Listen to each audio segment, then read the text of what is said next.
Hello and welcome to Umber Dreams Archives. I'm glad you've joined me, ready to slow down, breathe deeply, and let your thoughts drift back through the quiet corridors of time.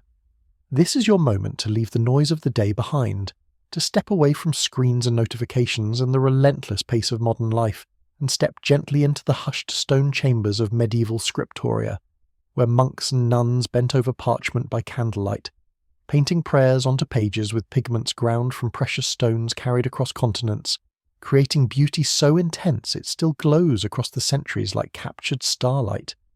Here, in this space between past and present, we wander together through vanished worlds that time tried to erase but couldn't quite forget. We enter monastery workshops where the scratch of quill on vellum was the only sound for hours, where patience was measured in years spent on a single book, where artists whose names we'll never know transformed sacred texts into illuminated wonders using techniques so sophisticated we're still trying to understand them. We stand before pages decorated with gold leaf so thin you could see through it, with blues made from Lapis Lazuli mined in distant Afghanistan, with reds extracted from insects and greens derived from toxic minerals, all mixed with medieval chemistry we've only begun to decode.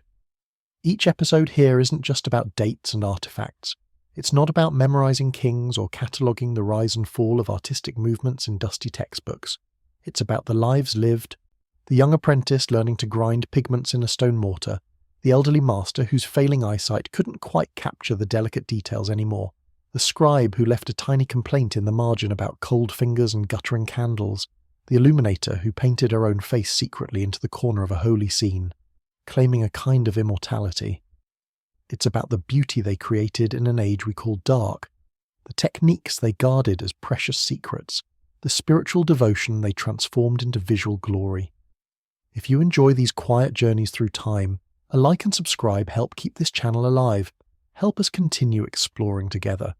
But for now, you don't need to do anything but listen. Picture Europe in the year 1000, when darkness fell early and completely, when the written word was rare enough to be miraculous, when books were treasures worth more than houses.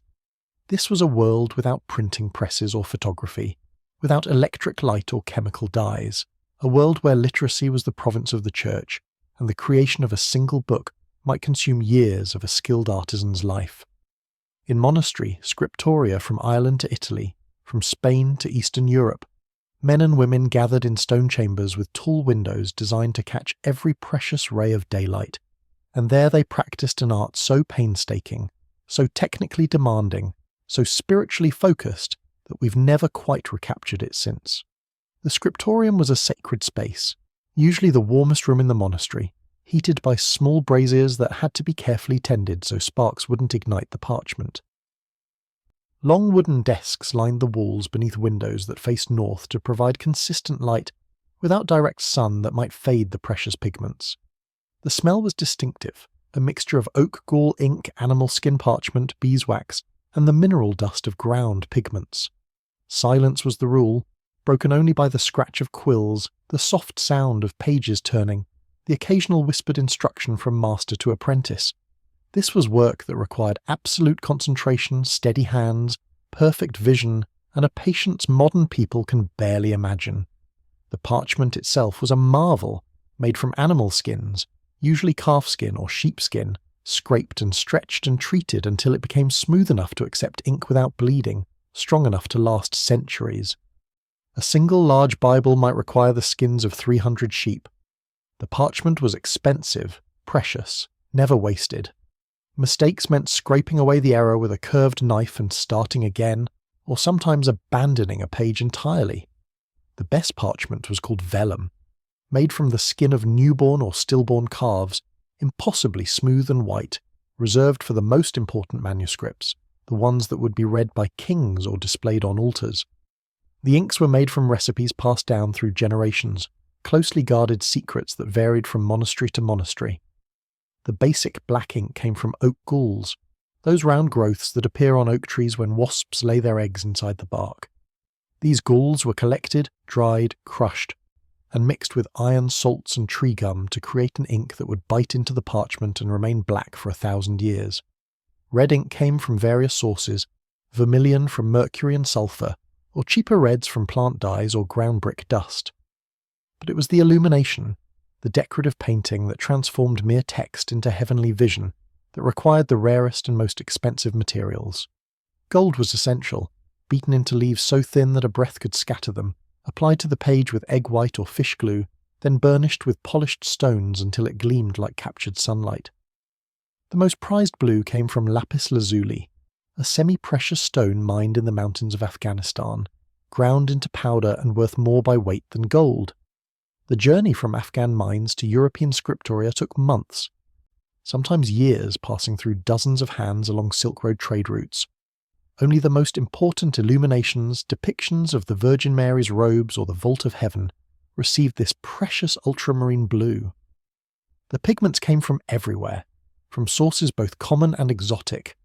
Yellow from saffron or the poisonous mineral orpiment, green from malachite or verdigris scraped from copper, purple from the murex snail, the same source the Romans used, requiring thousands of shellfish to produce a single ounce of dye, white from lead, toxic but brilliantly opaque. The illuminator needed to know chemistry, mineralogy, the properties of binding mediums, how to mix pigments so they wouldn't crack or fade, which colours could be layered and which would react badly together.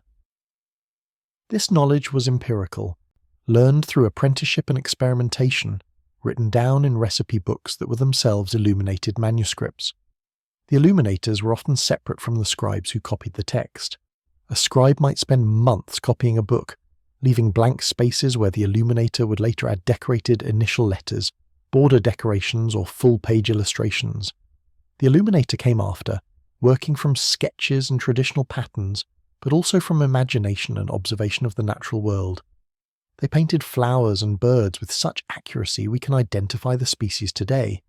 They depicted architecture and clothing that gives us our clearest window into medieval daily life.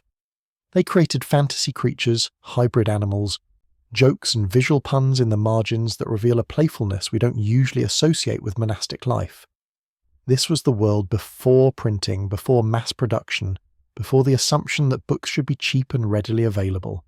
In this world, a book was a holy object, a concentration of human skill and devotion and precious materials, something to be chained to a lectern or kept in a locked chest, something that represented hundreds of hours of labour and the wealth of kingdoms.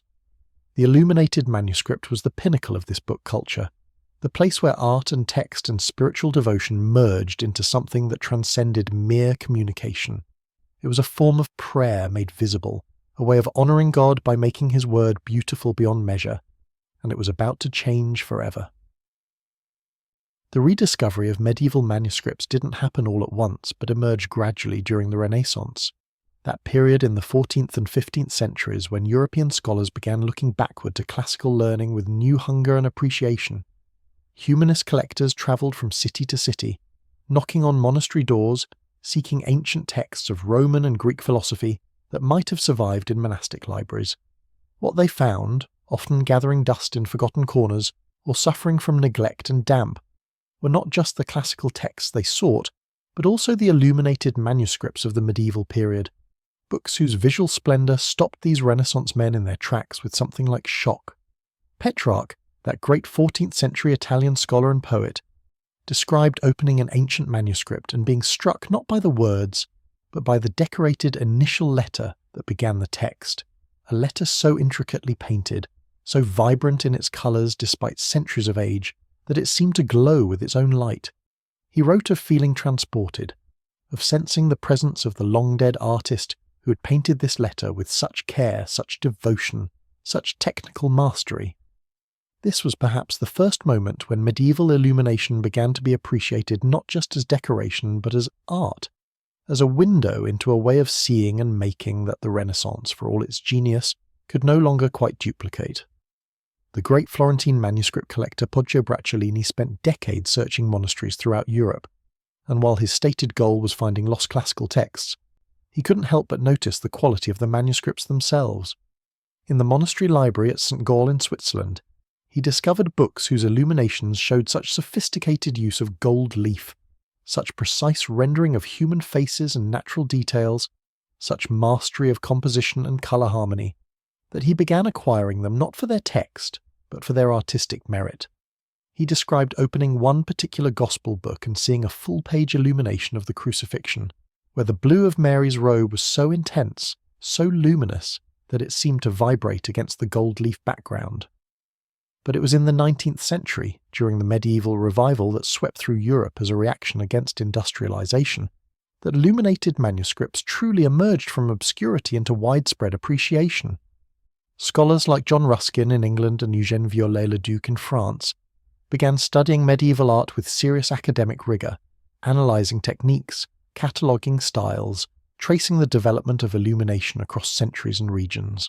Libraries and museums began acquiring manuscripts not just for their textual content, but as art objects in their own right. The Bibliothèque Nationale in Paris, the British Library in London, the Vatican Library in Rome all began organising and preserving their manuscript collections, making them available to scholars who could begin the patient work of understanding how these extraordinary objects had been made. The discovery that shocked everyone was how well the colours had survived. Manuscripts that had been created 6, 7, 800 years earlier still glowed with colours as fresh and vibrant as if they'd been painted yesterday. The blue from Lapis Lazuli hadn't faded. The gold leaf still gleamed. The reds and greens and purples maintained their intensity. This was utterly unlike oil paintings from the same period, which darkened and cracked and required extensive restoration. Something about the techniques medieval illuminators used, the way they prepared their pigments and applied them to parchment, had created a permanence that surpassed almost anything that came after. Scientific analysis began in the late 19th century, when chemists started taking tiny samples from manuscripts to analyse under the newly invented microscope. What they found astonished them. The pigments were incredibly pure, ground to a fineness that suggested hours of patient labour with mortar and pestle. The binding mediums, the substances that held the pigment to the page, were complex mixtures of egg white, fish glue, tree gums, each chosen for specific properties of transparency, adhesion, or flexibility. The gold leaf was applied over a raised base of gesso, a mixture of plaster and glue, which was built up in layers, carved into shape, then covered with the thinnest possible gold before being burnished to a reflective shine. Scholars discovered that different scriptoria had developed different styles, different technical approaches that could be identified and catalogued. Irish illumination, like that in the Book of Kells, favoured intricate geometric patterns and interlaced designs that could contain dozens of intertwined animals and abstract shapes within a single decorated letter. French illumination of the Gothic period preferred naturalistic depictions of plants and animals in the margins, creating borders that looked like windows onto medieval gardens. Italian illumination emphasised architectural backgrounds and perspective, showing early Renaissance influence even in religious manuscripts. English illumination often featured a distinctive style of decorative line endings, the empty space at the end of a text line filled with delicate pen flourishes in red and blue. The discovery of signature marks and inscriptions revealed more than scholars expected. In the margins of some manuscripts, hidden among the decorative elements or tucked into the curves of letters, they found names, brief notes, sometimes complaints or prayers from the artists themselves. A German manuscript from the 12th century includes a tiny inscription in Latin that translates to something like Gouda, a sinful woman, wrote and painted this book. This was revelation, evidence that women had been manuscript illuminators, that the art wasn't exclusively male despite being centred in monasteries. Further research revealed that convents had their own scriptoria, that nuns were not only copying texts, but creating illuminations of extraordinary quality, though their work had been largely overlooked or attributed to male artists. Archives yielded account books and monastery records that documented the purchase of pigments, the costs of parchment, the time allocated for book production. A Flemish monastery's accounts from the year 1423 record the purchase of 1 ounce of finest ultramarine blue from beyond the sea, cost equivalent to the annual wage of a skilled mason. This put the value of these manuscripts in concrete terms, showed that a single large illuminated Bible might represent the equivalent of a small fortune in materials alone, before accounting for the years of skilled labour required to create it. The discovery continued into the 20th century as conservation science advanced, revealing layers of meaning and technique invisible to the naked eye. Infrared photography showed underlying sketches. the preliminary drawings illuminators made before applying paint. X-ray fluorescence identified specific mineral sources for pigments, tracing trade routes and revealing that some colours came from sources thousands of miles away. Multispectral imaging revealed hidden inscriptions, showed where illuminators had made corrections, even recovered text and images from damaged or faded pages. Each discovery deepened the mystery even as it answered questions, revealed more sophistication, more technical knowledge, more artistic achievement than anyone had imagined possible from a period we dismissed as dark and backward. These were not simple craftsmen following rigid formulas, but artists and chemists and innovators working at the absolute pinnacle of their medium, creating beauty that would outlast empires. The reaction of Renaissance scholars to medieval illuminated manuscripts was complex, caught between aesthetic appreciation and intellectual dismissal. These were men who prided themselves on rediscovering classical learning, on moving beyond what they considered the barbarism and superstition of the medieval period. Yet here were objects from that supposedly dark age that displayed technical mastery and artistic sophistication they couldn't explain and frankly couldn't replicate. The cognitive dissonance was profound, and it shaped how illuminated manuscripts were perceived for centuries. Giorgio Vasari, the great 16th century art historian whose writings established many of our frameworks for understanding art history, barely mentioned manuscript illumination in his comprehensive survey of Italian artists. When he did acknowledge it, his tone was dismissive, calling it mere decoration, craft rather than true art, something that fell outside the grand narrative of painting's progress from medieval flatness to Renaissance perspective and naturalism. This despite the fact that many of the Italian Renaissance painters he celebrated had trained in manuscript workshops, had learned to handle pigments and brushes and gold leaf by first working on parchment before graduating to panel or fresco. The problem was partly one of scale and medium. Renaissance aesthetic theory increasingly valued large-scale works, frescoes covering church walls, altarpieces commanding attention from across cathedral naves, paintings that could be viewed by crowds, and demonstrated mastery of perspective, anatomy, dramatic composition. Manuscript illumination was small, intimate, meant to be viewed by one person at a time, often by candlelight in private devotion or study.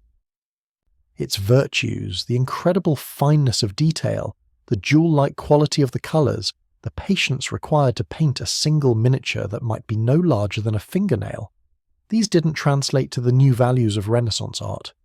Yet individual artists couldn't help but be impressed. When Albrecht Dürer travelled to Italy in 1494, he made a point of examining illuminated manuscripts in Venetian collections, sketching details of their decorative borders and marginal illustrations. He recognised in them a tradition of naturalistic observation, the careful study of plants and animals and human faces, that preceded and in some ways exceeded the Renaissance's vaunted return to nature.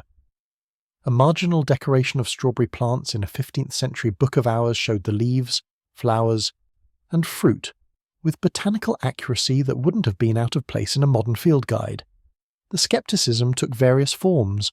Some scholars simply refused to believe that medieval artists could have achieved such technical perfection, arguing that the finest manuscripts must have been produced later and backdated, or that they represented isolated exceptions rather than typical work. Others acknowledged the skill but dismissed it as mechanical, the product of rigid workshop formulas endlessly repeated without real creativity or individual expression. Still others accepted the artistry but saw it as wasted. Brilliant technique applied to religious subject matter they now considered superstitious, talent that should have been directed toward classical themes or contemporary secular subjects.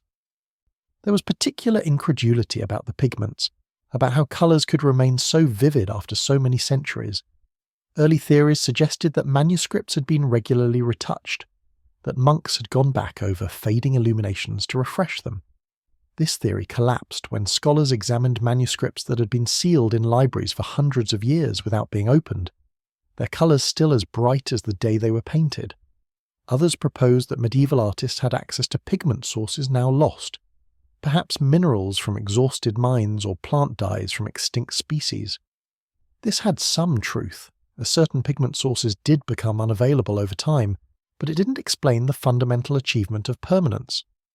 Religious reformers, particularly in Protestant countries, brought their own skepticism to illuminated manuscripts, seeing in them evidence of Catholic excess and misplaced priorities, money spent on decorating books that should have been spent helping the poor, artistic effort devoted to glorifying ritual rather than spreading God's word. This view led to the destruction of countless manuscripts during the Reformation, when monastery libraries were disbanded and their contents scattered or burned.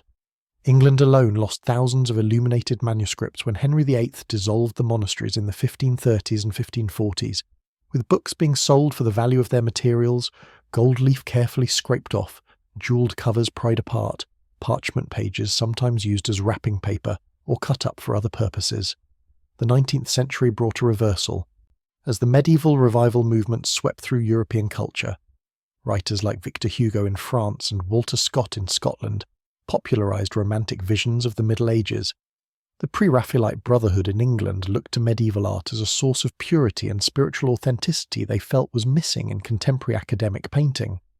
John Ruskin became perhaps the greatest champion of medieval craftsmanship, writing passionate defences of Gothic architecture and illuminated manuscripts, arguing that they represented a unity of art and labour, of spiritual devotion and technical skill that industrialisation was destroying. Ruskin's response to illuminated manuscripts was one of awe bordering on religious experience. He described spending hours examining a single page of a French Book of Hours, tracing with his eye the incredible intricacy of the border decorations, the way individual flowers were painted with such precision that he could identify not just the species, but the time of year from the stage of bloom. He marvelled at the patience required, at what he saw as evidence of a culture that valued beauty and craftsmanship over efficiency and profit. For Ruskin, manuscript illumination represented everything his own age had lost, and his writings helped spark renewed appreciation and serious scholarly study. Museums began acquiring manuscripts as their aesthetic and historical value was recognised. The Victoria and Albert Museum in London, the Metropolitan Museum in New York, the Louvre in Paris all began building collections displaying pages under glass where visitors could examine them closely. This public exhibition brought manuscript illumination to audiences far beyond scholars and collectors, letting ordinary people see for themselves what medieval artists had achieved. The response was generally wonder, particularly from anyone who'd been taught to think of the Middle Ages as backward and primitive. How could such sophisticated art, such technical mastery, emerge from that supposedly dark time? But skepticism persisted in certain quarters, particularly around the question of artistic intent. Were these illuminators truly artists in the modern sense, making conscious aesthetic choices and expressing individual vision, or were they merely skilled craftsmen following established patterns, their work constrained by religious dogma and workshop tradition? This debate continues today, complicated by our incomplete knowledge of how Scriptoria actually functioned, how much freedom individual illuminators had, how they understood their own work. The manuscripts themselves suggest both adherence to tradition and remarkable individual creativity, patterns that repeat across centuries and regions, but also innovations, personal touches, moments of playfulness or experimentation that hint at artistic consciousness. The first response to rediscovering medieval illumination then was a mixture of wonder at the technical achievement, skepticism about the context that produced it, and gradual recognition that we were looking at an art form of extraordinary sophistication that our own age had forgotten how to practice. That recognition, hard won against cultural prejudices and aesthetic theories that didn't account for manuscript art, opened the door to serious study and appreciation that continues today. The popular conception of the Middle Ages, deeply embedded in European and American consciousness by the 19th century, was of a dark time, a 1,000-year period of superstition and ignorance between the fall of Rome and the Renaissance Enlightenment. In this narrative, people lived in squalor, barely able to read or write, their minds controlled by oppressive religious dogma, their lives brutal and short, their art crude and primitive. The term Dark Ages itself, popularized by Petrarch in the 14th century and reinforced by Enlightenment thinkers, suggested a civilization that had lost the light of classical learning and stumbled through centuries of shadow until finally, miraculously, the Renaissance restored reason and beauty. Illuminated manuscripts contradicted this narrative at every level. Here was art from the supposed Dark Ages that demonstrated not ignorance, but profound knowledge, not crudity, but extraordinary sophistication, not superstition, but a fusion of spiritual devotion with empirical observation and technical innovation. The very existence of these manuscripts, their survival in such numbers, their consistent quality over centuries, all argued against the popular conception. This was not the work of a civilization in darkness, but of one with its own forms of enlightenment, its own values and achievements that later ages had simply failed to recognize or understand. The contradiction began with the pigments themselves. Medieval illuminators were using Lapis Lazuli from Afghanistan, requiring trade networks stretching thousands of miles. They were importing gold from African mines, tin from Cornwall, precious dyes from Mediterranean islands. This wasn't an isolated, backward civilization, but one connected through vast trading systems, with enough wealth and organization to transport exotic materials across continents for the sake of making books beautiful. The logistics involved in getting a chunk of lapis lazuli from a mine in the Hindu Kush Mountains to a monastery scriptorium in Ireland or Germany was staggering, requiring months of travel through multiple kingdoms and across dangerous territories. Coordination between merchants speaking different languages, financial instruments sophisticated enough to handle long-distance credit and payment. The chemical knowledge embedded in illumination recipes contradicted ideas about medieval ignorance. Illuminators knew that certain pigments were incompatible, that mixing lead white with orpiment would cause discoloration over time. They understood that different binding mediums affected how colours looked, that egg white made colours more transparent while gum arabic made them more saturated. They had figured out how to create raised gold, building up layers of gesso in specific shapes, carving it like miniature sculpture, then applying gold leaf so it would catch and reflect light in particular ways. This was empirical chemistry, knowledge gained through systematic experimentation and passed down through teaching, exactly the kind of inquiry that supposedly didn't happen until the scientific revolution centuries later. The artistic sophistication contradicted assumptions about medieval primitivism. Yes, medieval illumination didn't use mathematical perspective in the way Renaissance painting did, but that wasn't ignorance, it was a different aesthetic choice. Illuminators created spatial depth through overlapping forms, through hierarchical scale where important figures were larger, through decorative patterns that guided the eye through complex compositions. They understood colour harmony, knew how to make certain elements advance or recede through warm or cool colours, created unity across pages through repeated motifs and balanced compositions. This was conscious artistry, not naive craft. The naturalistic detail in marginal decorations particularly contradicted ideas about medieval disconnect from the natural world.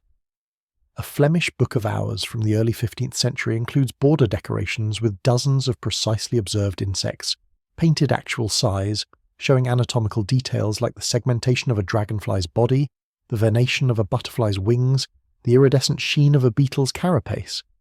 These weren't symbolic or stylized, but painted from life, from careful observation, suggesting illuminators who spent time watching the natural world with the same attention to detail any modern scientific illustrator would bring to their work.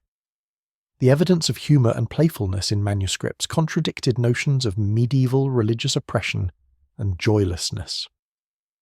Marginal illustrations, particularly in books of hours and psalters, often featured absurd hybrid creatures, monkeys dressed as bishops, rabbits hunting humans, snails engaged in combat with knights. These weren't accidents or mindless copying, but deliberate choices, jokes and visual puns, sometimes subtle commentaries on contemporary events or social conditions. A French manuscript from the early 14th century includes a marginal scene of a fox preaching to chickens while other foxes steal them from behind, clearly a satire on corrupt clergy, done with such wit and artistic skill that it still makes viewers smile 7 centuries later. The literacy levels required for manuscript production contradicted the idea of widespread ignorance. A major monastery scriptorium might employ 20 or 30 people, all of whom needed to be literate in Latin, the universal language of the medieval church and scholarship. They needed to understand not just how to read and write, but the nuances of different scripts, the liturgical context for different texts, the theological implications of what they were copying. The existence of hundreds of scriptoria across Europe, continuously producing manuscripts for centuries, implies a level of literacy and education that simply doesn't fit the narrative of an ignorant age. The preservation of classical texts contradicted the notion that medieval civilization rejected or destroyed ancient learning. In fact, almost everything we know about classical Latin literature, we know because medieval monks copied it. They preserved Virgil and Ovid, Cicero and Seneca, copying pagan texts alongside Christian ones, often adding illuminations to classical works with the same care they brought to gospel books. Without this medieval preservation, the Renaissance would have had no classical learning to rediscover. The so-called Dark Ages were actually the bright thread of continuity that connected the ancient world to the modern one. The technical innovation contradicted ideas about medieval stagnation. Illumination techniques evolved continuously from the 6th century to the 15th, with new pigments being developed, new methods of applying gold, new approaches to composition and decoration. The transition from Carolingian to Romanesque to Gothic styles represented not just aesthetic shifts but technical innovations, new solutions to the problems of making text and image work together on a page, of creating books that were both readable and beautiful. This was a living art form, changing and developing, not a static tradition mindlessly repeating ancient formulas. The very survival of the manuscripts contradicted assumptions about medieval disregard for the past. These books were treasured, protected, sometimes chained to lecterns so they couldn't be stolen, stored in the safest, driest rooms monasteries could provide, repaired when damaged, their bindings renewed, their pages carefully turned. Medieval people recognized the value of what they'd created and took steps to preserve it for future generations. The thousands of manuscripts that survive today exist because medieval librarians and caretakers did their jobs well, protecting these books through wars and fires and the simple erosion of time. The legend of the Dark Ages served various purposes for later generations, let them feel superior, justified political and religious changes, created a narrative of progress from darkness to light that was simple and satisfying. But the reality, visible in every illuminated manuscript, was far more complex. This was a civilization with its own achievements and values, its own forms of knowledge and beauty that deserves to be understood on its own terms rather than dismissed as a prelude to something better. The illuminated manuscript, glowing with undimmed colour, stands as permanent refutation of the darkness myth, evidence that cannot be explained away or ignored. The question of where manuscript illumination originated sparked scholarly debates that continue today, though with more sophisticated tools and less nationalistic fervour than characterised earlier discussions. The art form appeared in various places at roughly the same time, raising questions about whether it developed independently or spread through cultural contact. Each theory had its champions, each brought evidence, and none could fully account for the complexity of what actually happened across centuries and continents. The Byzantine theory held considerable weight among art historians of the 19th and early 20th centuries. Byzantine civilization, centered in Constantinople, preserved much of Roman imperial culture after the Western Empire's collapse. Byzantine manuscripts from the 5th and 6th centuries showed sophisticated illumination techniques, elaborate gold backgrounds, stylized figures with large eyes and formal poses, hierarchical compositions that emphasized spiritual rather than physical reality. Scholars argued that as Byzantine craftsmen and texts moved westward, particularly after the iconoclast controversy drove image-making artists out of the Eastern Empire, they brought their techniques to Western Europe, seeding the development of manuscript illumination in new territories. Evidence supported this theory in certain regions and periods. Italian manuscript illumination, particularly in Venice and southern Italy, where Byzantine influence was strongest, clearly showed Eastern characteristics. The use of gold backgrounds, the formal arrangement of figures, the emphasis on decorative pattern over naturalistic space, all reflected Byzantine aesthetic priorities. Irish manuscripts like the Book of Kells, created around the year 800, showed possible Byzantine influence in their use of carpet pages, full-page abstract designs that some scholars traced to Eastern textile patterns that might have reached Ireland through trade or pilgrimage. But the Celtic theory countered that Irish illumination developed largely independently, emerging from native artistic traditions of metalwork and stone carving. The intricate interlaced patterns, the abstract animal forms, the complex geometric designs that characterise Irish manuscripts, like the Lindisfarne Gospels and the Book of Durrow, these all had precedents in Celtic art that predated significant Byzantine contact. Irish monks were creating illuminated manuscripts by the 6th century. developing a distinctive style that spread through their missionary activities to Scotland, England, and continental Europe. The elaborate decorated initial letters that became characteristic of Western manuscript illumination might have originated in Irish Scriptoria, not imported from the East. The Carolingian synthesis theory suggested that manuscript illumination as we know it emerged from the deliberate cultural program of Charlemagne in the late 8th and early 9th centuries. Charlemagne, crowned Holy Roman Emperor in the year 800, promoted learning and book production as part of his effort to revive Roman imperial culture and standardize Christian practice across his empire. He brought scholars and artists from across Europe to his court, established Scriptoria at major monasteries, commissioned the production of standardized texts. Carolingian manuscripts showed influence from multiple sources: Byzantine, Celtic, Classical Roman, fused into new styles that then spread across Europe as the Carolingian Empire expanded. Archaeological and art historical evidence complicated all these theories. Recent analysis of early medieval manuscripts revealed more regional variation than the broad theories allowed for. Spanish manuscripts showed Islamic influence in their decorative patterns and palette, reflecting the cultural interchange in the Iberian Peninsula, where Christian, Muslim, and Jewish communities coexisted and traded. Germanic manuscripts developed their own distinctive characteristics, favouring certain colour combinations and decorative motifs that didn't clearly derive from either Byzantine or Celtic sources. English illumination before the Norman conquest had its own recognisable style, different from continental work. The materials themselves told complicated stories about cultural contact and trade. Lapis Lazuli, reaching Ireland in the 8th century, argued for long-distance trade networks connecting the Atlantic coast to Central Asia, but the specific routes and trading patterns remained mysterious. The appearance of particular pigments in manuscripts from different regions sometimes suggested shared sources, mineral mines or dye producers whose products were distributed widely, creating a kind of chemical signature that could be traced across Europe.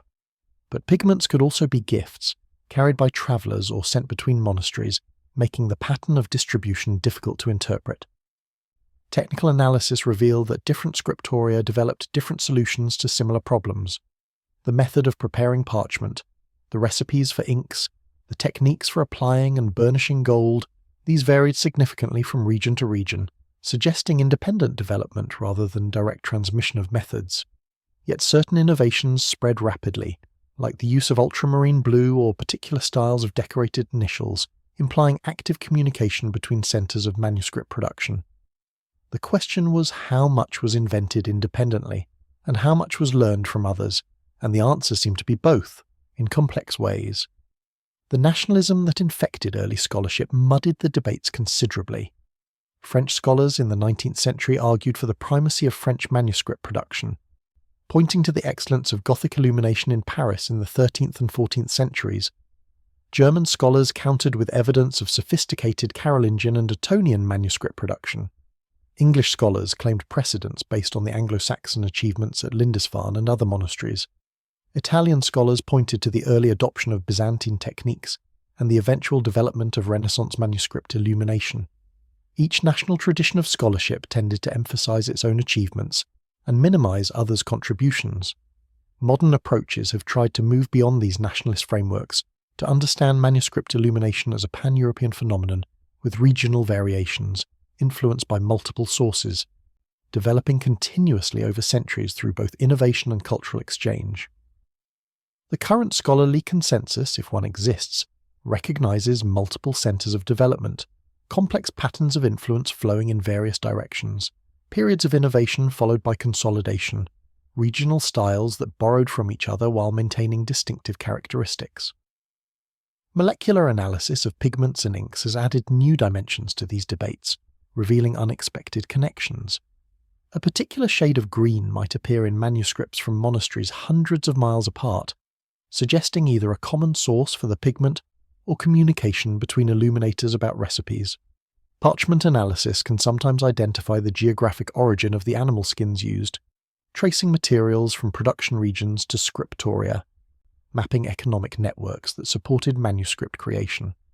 These scientific approaches don't settle the debates, but add new layers of evidence, new questions to explore. The question of women's roles in developing illumination techniques has emerged as a significant area of research in recent decades. evidence from convent scriptoria, from marginal inscriptions by named women illuminators, from analysis of artistic hands and styles, all suggest that women were not just peripheral participants, but central to the development and transmission of illumination techniques. Yet most historical writing about manuscript production assumed male authorship, attributed unsigned works to monks rather than nuns, overlooked evidence of women's contributions.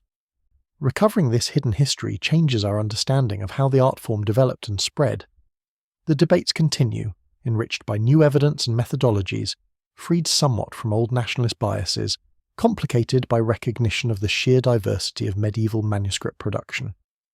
No single theory explains the origins and development of illumination, because it wasn't a single phenomenon, but hundreds of local traditions, influenced by multiple sources, adapting to different needs and aesthetics, connected through trade and communication networks, but also developing independently. The beauty of the manuscripts themselves remains beyond debate, whatever arguments scholars make about where and how that beauty first emerged. The scientific investigation of medieval manuscript illumination began in earnest in the late 19th century, when chemists first applied analytical techniques to art conservation.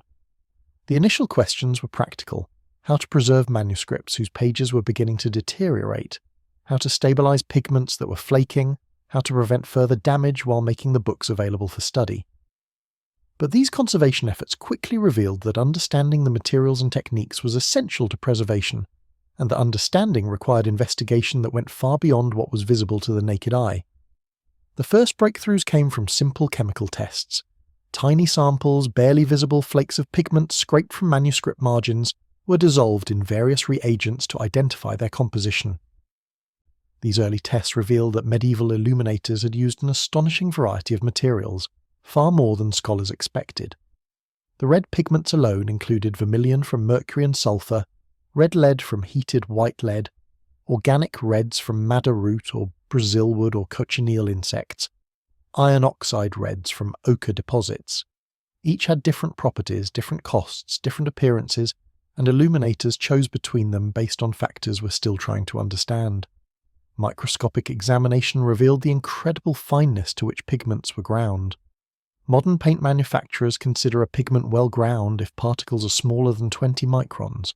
Analysis of medieval ultramarine blue from high-quality manuscripts showed particles ground to 5 microns or smaller, suggesting hours of labour with mortar and pestle to achieve that fineness.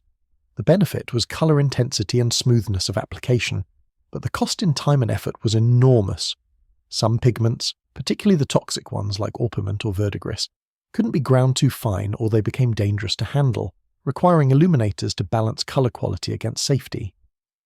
X-ray fluorescence spectroscopy, developed in the mid-20th century, allowed non-destructive analysis of manuscripts, identifying elements present in pigments without taking samples. This technique revealed unexpected sophistication in pigment mixing. What appeared to the eye as a uniform colour might actually be a mixture of several pigments, combined to achieve a particular hue or to extend an expensive pigment with a cheaper one. A beautiful purple might combine ultramarine blue with an organic red, creating a colour more vibrant than any single purple pigment could provide.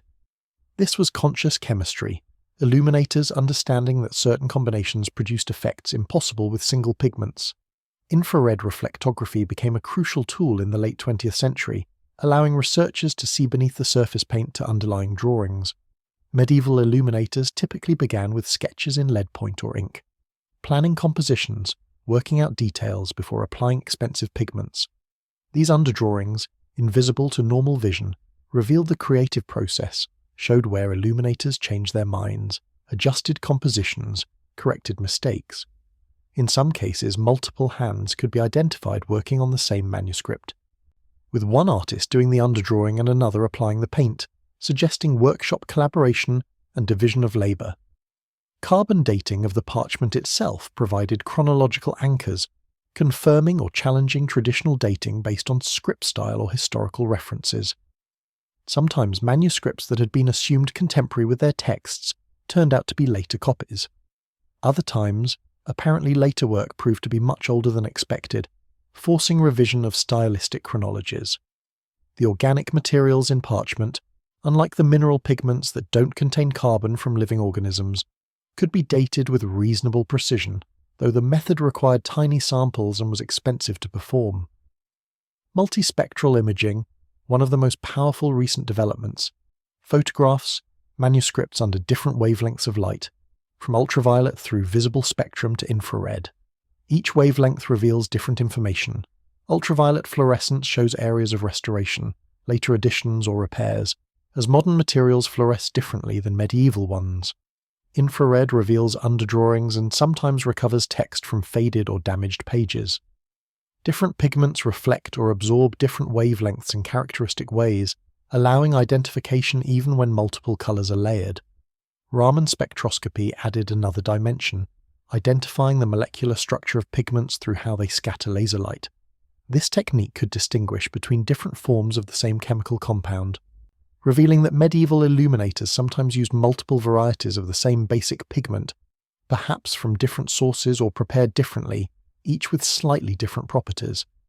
It confirmed that the brilliant blues in the finest manuscripts were indeed lapis lazuli, not cheaper azurite or synthetic alternatives that didn't exist yet, proving that medieval patrons really did spend fortunes on imported stones.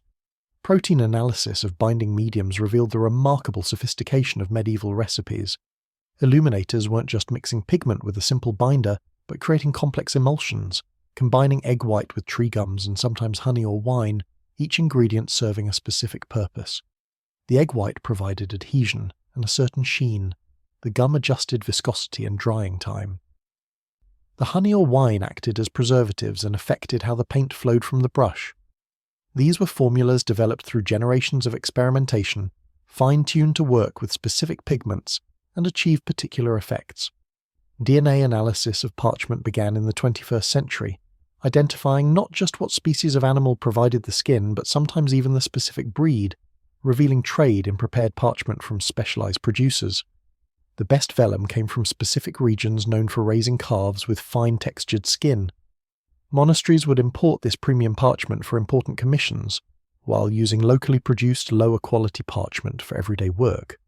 The pattern of parchment sources revealed economic networks, showed which Scriptoria had wealth to afford the best materials and which made do with whatever they could produce or obtain locally. Climate reconstruction from manuscript analysis provided unexpected insights. The condition of manuscripts could indicate the storage conditions they'd experienced over centuries. Mold damage spoke of damp periods, insect damage of warm, dry conditions. Careful analysis of degradation patterns, combined with historical records of where manuscripts had been stored, allowed researchers to reconstruct climate conditions in specific locations over time. A manuscript stored in the same monastery for 800 years was a climate record, its physical condition documenting environmental changes across centuries. Collaborative international projects began assembling databases of manuscript pigments, creating reference collections that allowed comparison across regions and periods. A particular shade of green in an English manuscript could be compared with greens in French or Italian manuscripts, identifying shared sources or techniques. These databases revealed unexpected connections. Manuscripts produced hundreds of miles apart using pigments from the same mineral source, suggesting long-distance trade or networks of material suppliers serving multiple scriptoria. The investigation continues, with new technologies constantly revealing new layers of information. Three-dimensional scanning documents the subtle relief of burnished gold, or the impressions left by ruling tools used to create guidelines for text. Chemical analysis becomes more sensitive, requiring ever smaller samples or becoming completely non-destructive. Machine learning algorithms analyze thousands of manuscripts, identifying patterns in style or technique too subtle for human observers to notice, potentially revealing schools of illuminators or tracking the movement of artists between scriptoria. Each new technique, each analysis, each database entry adds pieces to a vast puzzle, helping reconstruct not just how illuminated manuscripts were made, but who made them, where materials came from, how techniques spread, how the art form evolved. The investigation has transformed manuscript studies from connoisseurship, scholars making aesthetic judgments based on visual examination, to a scientific discipline using the full arsenal of modern analytical chemistry, physics, and material science. Yet for all this technological sophistication, the fundamental achievement remains breathtaking. The knowledge that medieval artists working with hand-ground pigments and homemade brushes by candlelight created beauty that still glows with undiminished intensity across the centuries. The physical evidence of manuscript illumination survived in remarkable quantities despite wars, fires, religious reformations, and simple neglect. Modern estimates suggest that perhaps 10% of medieval manuscripts still exist, meaning 90% have been lost to time and catastrophe. Yet that surviving 10% represents tens of thousands of manuscripts, scattered across libraries, museums, and private collections worldwide, each one a fragment of a lost world, each preserving evidence about medieval life, thought, art, and technology that exists nowhere else. The manuscripts themselves vary enormously in size, purpose, and quality. Grand liturgical books designed for church altars might measure 2 feet tall, with pages of the finest vellum, illuminations using pounds of gold leaf, and rare imported pigments, bindings covered in precious metals and gemstones. A single such manuscript could represent years of labour and cost equivalent to a small estate. At the other end, personal prayer books might be small enough to fit in a pocket, painted with simpler pigments on coarser parchment, yet still decorated with care and skill, owned by someone wealthy enough to commission a custom book, but not wealthy enough for the grandest materials. The Book of Kells, created in Irish monasteries around the year 800, provides extraordinary evidence of Celtic artistic achievement. Its pages, displayed today in climate-controlled cases at Trinity College Dublin, show decoration so intricate that some details are barely visible to the naked eye. One decorated initial letter contains what appears to be an abstract pattern of interlaced spirals and animal forms, but under magnification reveals itself as dozens of individual creatures, each perfectly drawn, intertwined in ways that seem mathematically impossible. The level of concentration required to paint such details, the artistic vision to conceive such complexity, challenges any assumption about medieval limitations. The Très riche Heures du Duc de Berry, a French book of hours from the early 15th century, offers evidence of medieval astronomical knowledge and practical understanding of seasonal cycles. Its calendar pages include detailed scenes of aristocratic and peasant life throughout the year, but also zodiac signs and astronomical data that reflect sophisticated observation of celestial mechanics. The illuminations show nobles feasting in January, peasants ploughing in March, harvesting in August, each scene accurate in its depiction of appropriate clothing, tools, activities for that time of year. These weren't generic or symbolic, but based on careful observation of actual life. The marginalia, those decorations and illustrations in the margins and empty spaces of manuscripts, provide evidence historians treasure because they show aspects of medieval life considered too mundane or undignified for formal historical records. A Flemish manuscript from the 14th century includes marginal illustrations of a woman spinning thread, another churning butter, a child playing with a toy cart, a man mending a fence. These glimpses of daily labour and domestic life, painted with the same care and skill as the religious scenes in the main text, preserve details about tools, techniques, clothing, and activities that help historians understand how ordinary people actually lived. Evidence of the manuscript's creators survives in scattered inscriptions and colophons. The Lindisfarne Gospels, produced in Northumbria around the year 700, includes a colophon added in the 10th century identifying Eadfrith as the scribe who wrote it, Ethelwald as the binder who created its cover, Bilfrith as the metalworker who decorated the binding. Such specific attribution is rare, but when it occurs it provides evidence about workshop organisation, about how different craftspeople collaborated on a single manuscript, about the recognition that creators sought even in works made for God's glory. Chemical evidence from pigment analysis documents trade networks spanning continents, ultramarine blue in manuscripts from Ireland, England, France, Germany, Italy, all came from the same source, Lapis Lazuli mines in the Badakhshan region of what's now Afghanistan. The presence of this pigment in manuscripts across Europe, from the 8th century onward, proves sustained long-distance trade, complex economic systems capable of moving precious materials thousands of miles. The alternative explanation, that lapis lazuli occurred in multiple locations, has been disproven by geological surveys showing the rarity of high-quality deposits. Evidence of artistic exchange appears in stylistic similarities across regions and periods. a particular way of painting folded drapery, creating rhythmic patterns of parallel lines, appears in manuscripts from different scriptoria, separated by hundreds of miles, suggesting either movement of artists between locations or circulation of model books containing patterns for artists to copy. Some of these model books survive, collections of drawings showing how to depict various subjects, from angels to animals to architectural elements, evidence of systematic teaching and standardization of techniques. The bindings themselves, when they survive in original form, provide evidence about metalworking, leathercraft, textile production, and the value placed on books.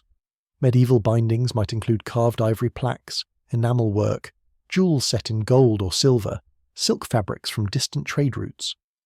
The binding of the Lindau Gospels, created in the late 8th or early 9th century, includes a gold cover decorated with jewels and pearls in elaborate patterns, worth far more than the manuscript itself in material terms. Such bindings weren't just protective but statements of religious devotion and economic power. Evidence of use survives in the manuscripts themselves. Pages worn thin from frequent handling, margins annotated by generations of readers adding comments or translations, prayer books showing specific prayers favoured by devotional wear.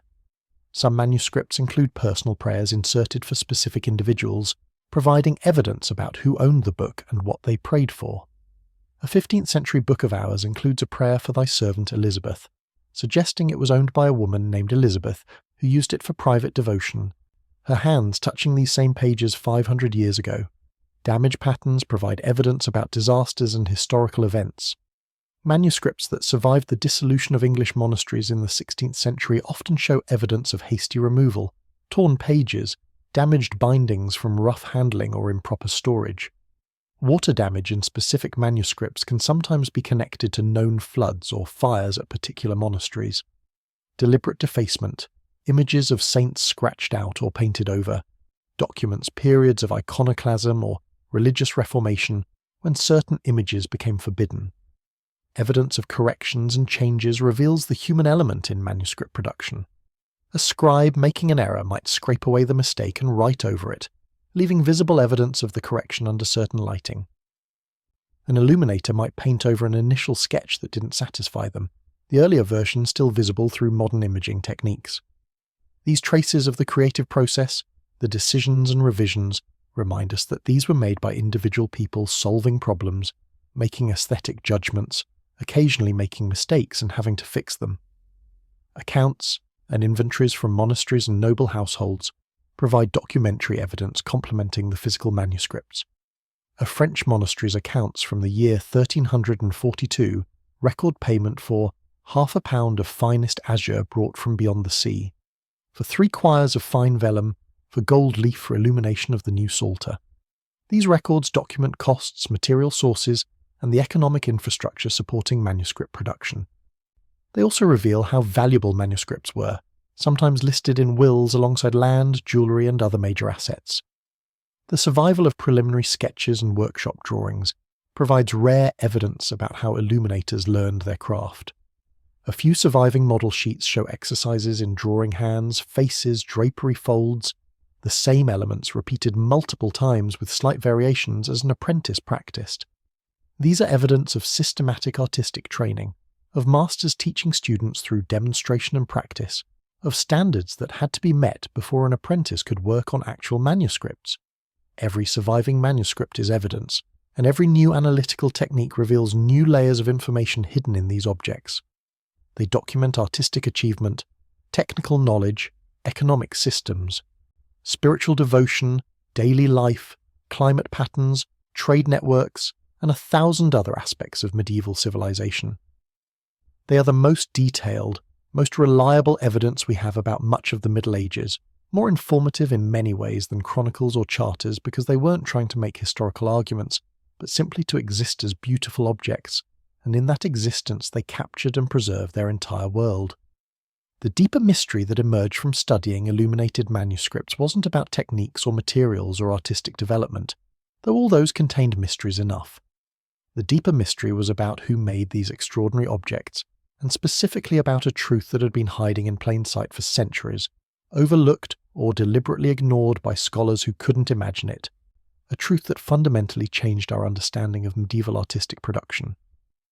Women had been manuscript illuminators, not occasionally or peripherally, but centrally, extensively, in numbers and at skill levels that challenged everything the predominantly male scholarly tradition had assumed.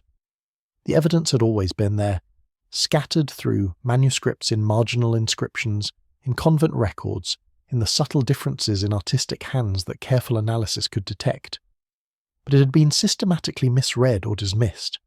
When a manuscript included a marginal note saying Guda, a sinful woman, wrote and painted this book, early scholars assumed this must be a later edition, or that Guda was some kind of exception, or that she couldn't have meant she actually painted the illuminations.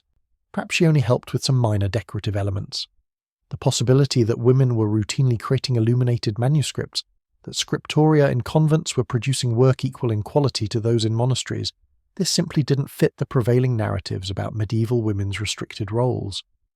The first serious recognition came in the mid-20th century, when scholars began systematically studying convent archives and records.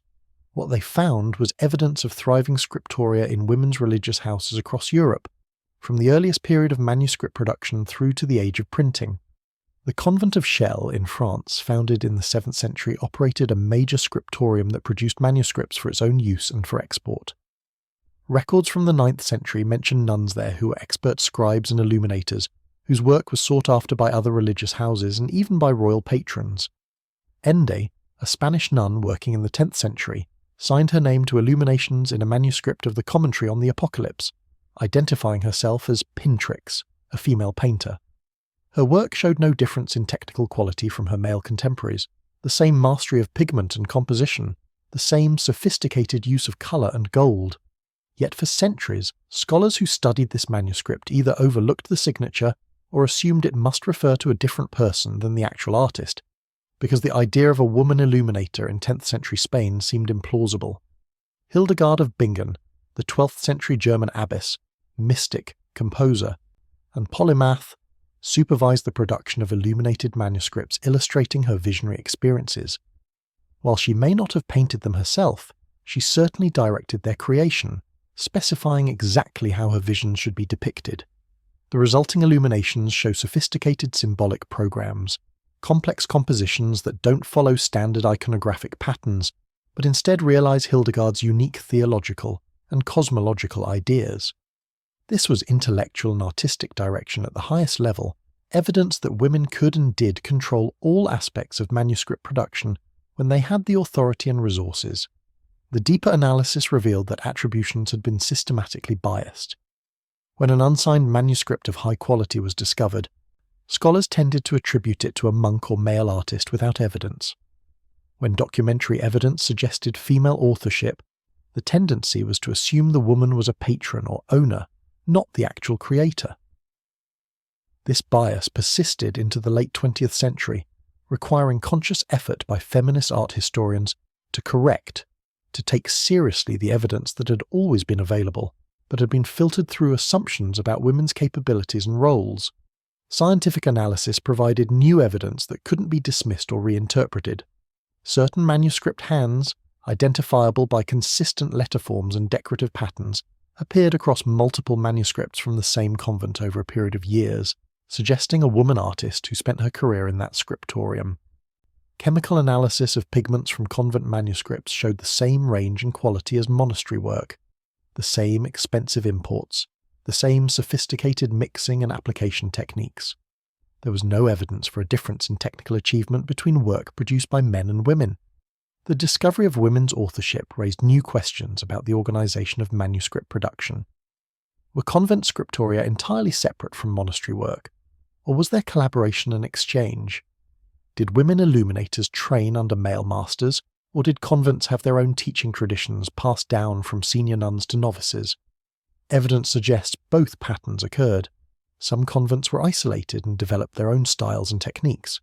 Others had close relationships with nearby monasteries, with evidence of shared materials and similar artistic approaches suggesting interaction and perhaps shared training. The deeper mystery extended to understanding why this history had been lost or suppressed. Part of it was simply the assumption that important artistic work was male by default, that women's contributions must have been minor or derivative. Part was the dissolution of convents during the Reformation and subsequent periods, which scattered their libraries and destroyed their records, making it harder to trace women's work. Part was the Victorian romanticisation of medieval nuns as purely spiritual beings, too otherworldly to be concerned with the practical skills of grinding pigments and mixing colours, an image that made the reality of nuns as highly skilled craftswomen seem incongruous. Modern research has identified dozens of women illuminators by name, though this likely represents a tiny fraction of the actual number. Diemerd of Weserbrunn, a German nun who died around the year 1130, was credited in her convent's necrology with copying and decorating 45 volumes. Clarissa, whose self-portrait appears in a German manuscript from the early 13th century, showed herself hanging playfully from the tail of the letter Q, her name inscribed beside her image, claiming her place in the artistic record with a gesture both humble and assertive. Jeanne de Montbaston, who worked in Paris in the 14th century, ran a commercial manuscript workshop with her husband, her name appearing in tax records as a professional illuminator. The mystery deepened with recognition that gendered analysis of artistic style was nearly impossible. Scholars who claimed to be able to identify feminine characteristics in illumination, supposedly softer colours or more delicate details, were consistently proven wrong when documentary evidence revealed the artist's gender. Women and men working in the same scriptorium, trained in the same techniques, using the same materials, produced work indistinguishable in style. This undermined assumptions about inherent gender differences in artistic expression and emphasized that style was a product of training, local tradition, and individual talent rather than the artist's sex. The realization transformed understanding of medieval women's education and capabilities. To be a skilled illuminator required literacy in Latin, knowledge of theology and iconography, mathematical ability for layout and proportion, chemical knowledge for pigments and inks, steady hands and excellent vision, years of training and practice. Women who achieved this level of skill were highly educated by any standard, their intellectual capabilities equal to their male contemporaries. The existence of these women artists challenged narratives about medieval women's limited access to education and intellectual life. The deepest mystery might be why this revelation matters so much, why recovering evidence of medieval women illuminators feels important beyond historical accuracy.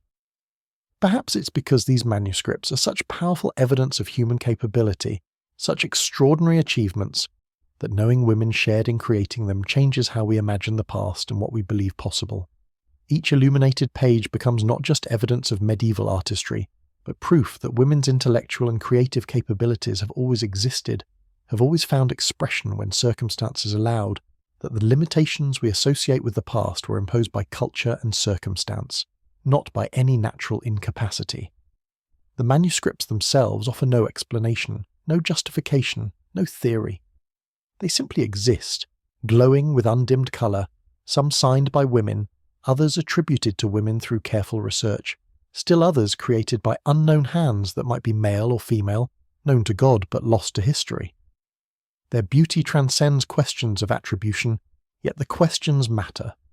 Because knowing who made these extraordinary objects, understanding the full breadth of medieval artistic achievement, helps us see the past more clearly in the present, with less prejudice about what different kinds of people can accomplish when given the chance. The invention of movable type printing changed the world in ways its inventor, Johannes Gutenberg, working in Mainz in the mid-15th century, could hardly have imagined. For manuscript illumination, the change was both slower and more profound than popular history suggests. The first printed books, appearing in the 1450s, didn't immediately doom illumination. In fact, early printers often left spaces in their books for hand-painted initials and decorations, recognizing that buyers still valued the individual touch, the uniqueness that illumination provided. Wealthy patrons commissioned hybrid books, printed text with illuminated borders and miniatures, combining the new technology's efficiency with the old art's prestige and beauty. But the economics were inexorable. A scribe might spend a year copying a Bible, then illuminators might spend another year decorating it, resulting in a single book that cost a fortune. Gutenberg's press could produce that same Bible in weeks, not years, and though the first editions were expensive, each subsequent copy cost less as the fixed costs of composition were amortized across more books. Within a generation, printed books became cheaper than manuscripts. Within 2 generations, dramatically cheaper. Within 3, manuscripts could only survive as luxury items for the very wealthy, commissioned more as status symbols than for practical use. The transformation happened unevenly across Europe, faster in commercial centres with access to printing technology, slower in remote monasteries or conservative regions that resisted the new medium. Italian humanists embraced printing quickly, seeing it as a way to spread classical learning and contemporary scholarship. By the 1470s, printing shops operated in every major Italian city, producing everything from Latin classics to vernacular literature. The beautiful humanist manuscripts of the early Renaissance, with their classically inspired decorations and careful calligraphy, continued to be made, but increasingly as special commissions rather than routine production. Monastic Scriptoria faced existential crisis. Their purpose had been preserving and transmitting texts, training new generations of scribes, maintaining the continuity of learning. Printing threatened all of this. Why spend years training scribes to copy texts when a printer could produce 1,000 identical copies in the time it took a scribe to make one? Some monasteries adapted, adding printing shops to their Scriptoria, using the new technology while maintaining traditional skills for special purposes. Others clung to manuscript production, arguing for the spiritual value of hand-copying scripture, the meditation and prayer that accompanied the work, values that couldn't be measured in economic efficiency. The Illuminators found their world shrinking. The grand liturgical books that had been their showcase, the massive choir books visible to entire congregations, could now be printed with woodcut decorations that, while not as beautiful as hand-painted illuminations, were good enough for most churches. The books of hours that had provided steady work for illuminators, every wealthy household wanting one for private devotion, could now be printed in standardized editions with hand-colored illustrations that approximated the look of full illumination at a fraction of the cost. The market for true manuscript illumination contracted to a small circle of aristocrats, royal patrons and conservative bishops who valued tradition and craftsmanship over economy. The response from illuminators varied as widely as human nature allows. Some adapted, learning to work with printed books, adding illuminated initials and miniatures to printed pages, creating a hybrid form that preserved their skills while acknowledging the new reality. Others specialized in secular manuscripts, books of hours or prayer books for wealthy individuals, romance literature for aristocrats, heraldic books documenting noble lineages. A few found work as miniaturists painting portraits or decorative panels unrelated to books, applying their technical skills to new purposes. Many simply saw their profession vanish, their specialized knowledge becoming obsolete within their lifetime. The loss of community and tradition was perhaps more devastating than the economic displacement. Illuminators had worked in Scriptoria where knowledge passed from master to apprentice, through years of daily contact, watching, practicing, asking questions, gradually absorbing techniques that couldn't easily be written down. When Scriptoria closed, when masters no longer had apprentices, when the economic basis for this long apprenticeship vanished, the living chain of transmission broke. Techniques that had been refined over generations, secret recipes and special tricks known only within particular workshops, these disappeared as the last practitioners died without teaching the next generation. Some knowledge was preserved in written form. Several manuscript illuminators, seeing the end approaching, compiled their techniques into treatises. Cennino Cennini's late 14th century handbook on painting included sections on preparing parchment and pigments. Various anonymous treatises on manuscript production circulated in the 15th and 16th centuries, preserving recipes and methods that might otherwise have been lost. But written instructions, however detailed, couldn't fully capture the embodied knowledge that came from years of practice. The feel of a properly prepared pigment, the exact pressure needed to burnish gold, the precise moment when a binding medium had dried enough to accept the next layer. The last great flowering of manuscript illumination occurred in Flanders in the late 15th and early 16th centuries, a final efflorescence before winter.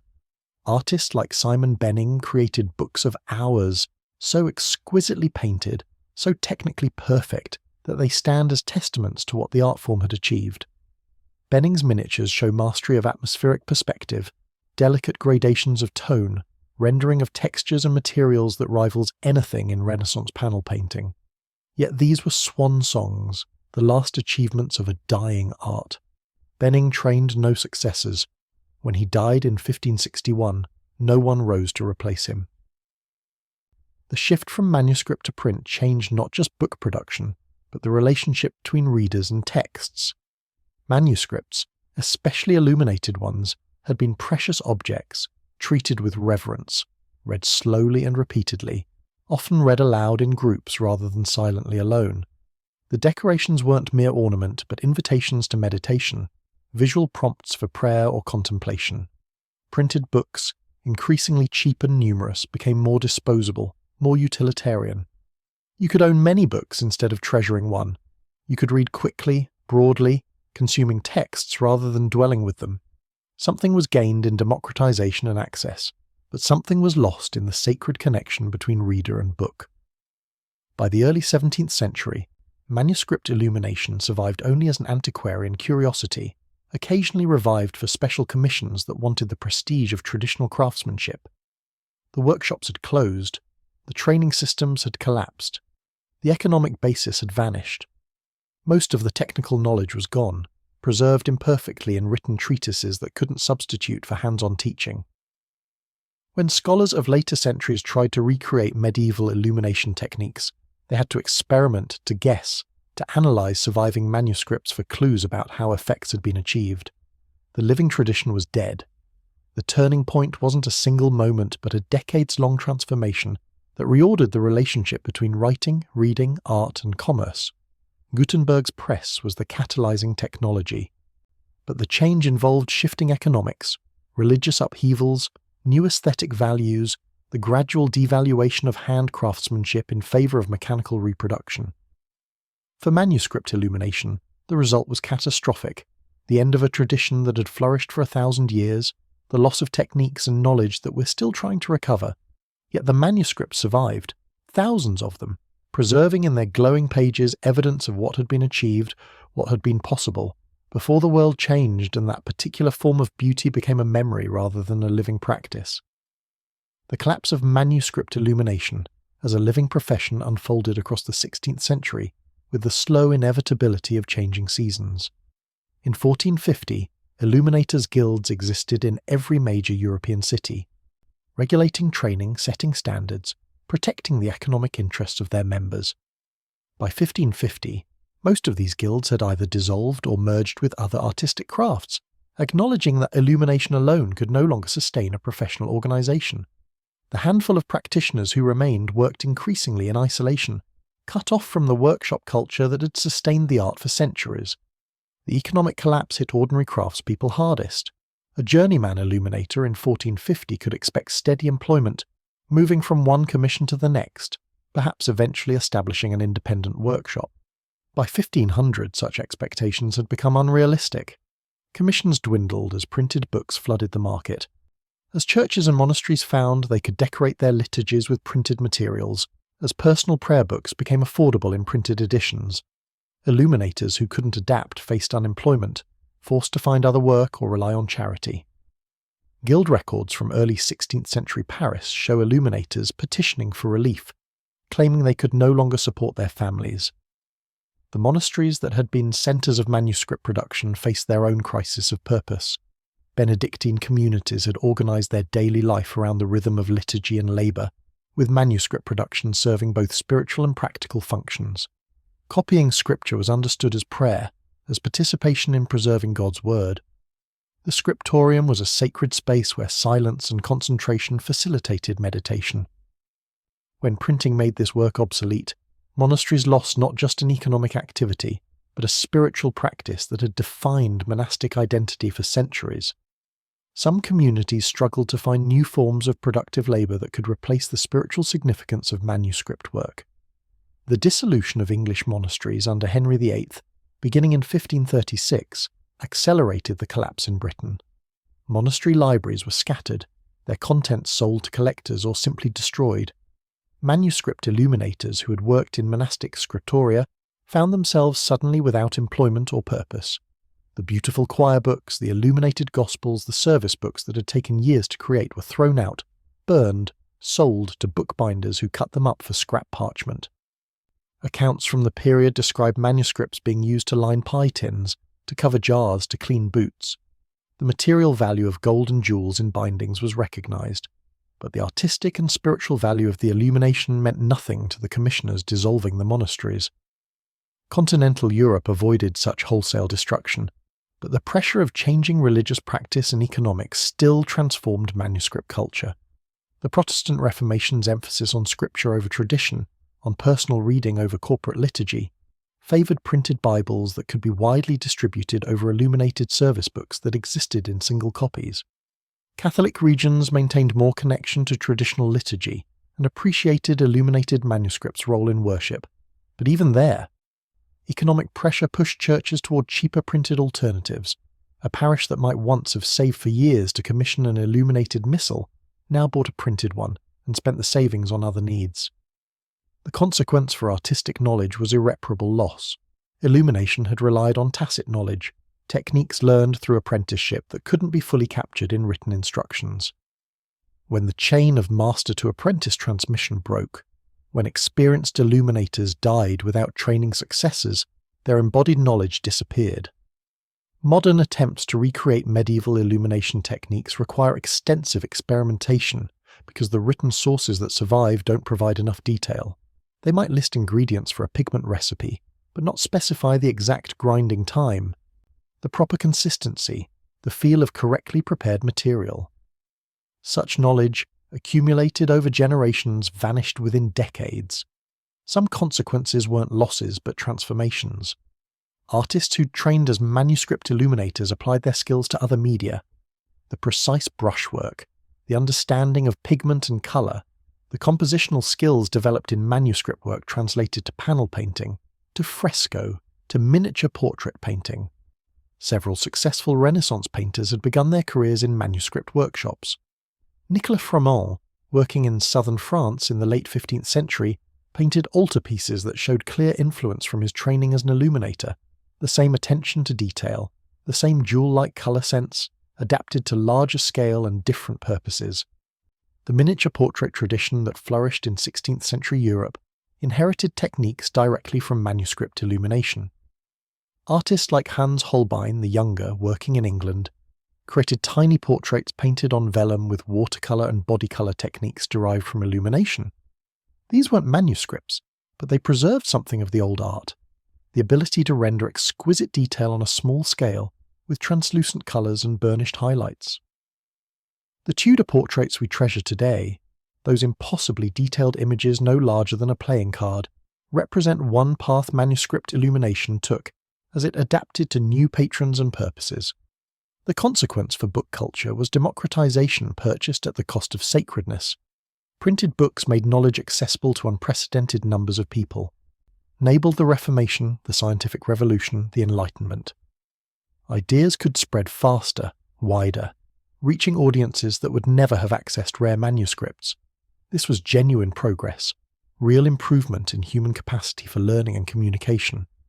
But something was lost when books changed from precious objects treasured for generations into cheap commodities, easily replaced. The meditative relationship that illuminated manuscripts encouraged, the slow reading that let prayers and images work on the soul, this gave way to rapid consumption of disposable texts.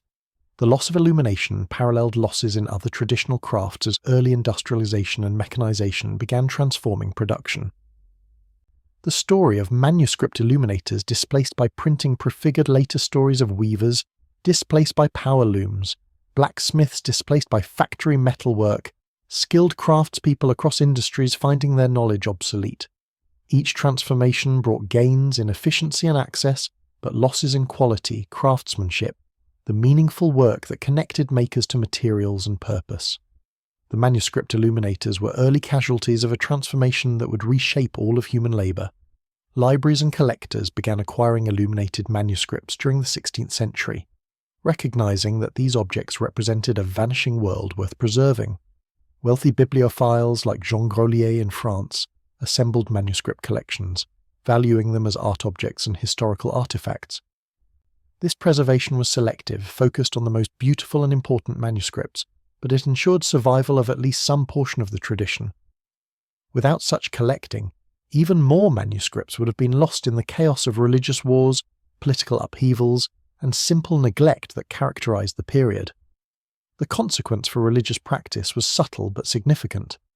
The illuminated manuscript had been a site where visual beauty and sacred text merged, where decoration enhanced rather than distracted from devotion, where the physical beauty of the object reflected the glory of God. When books became plain printed text, even if more accessible and affordable, this visual dimension of spirituality diminished.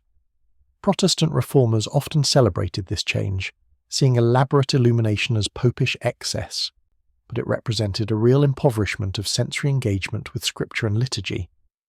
By the early 17th century, the collapse was complete. Manuscript illumination existed only as historical memory, as objects preserved in libraries, as techniques described in outdated treatises. Young artists no longer apprenticed as illuminators because the profession no longer existed.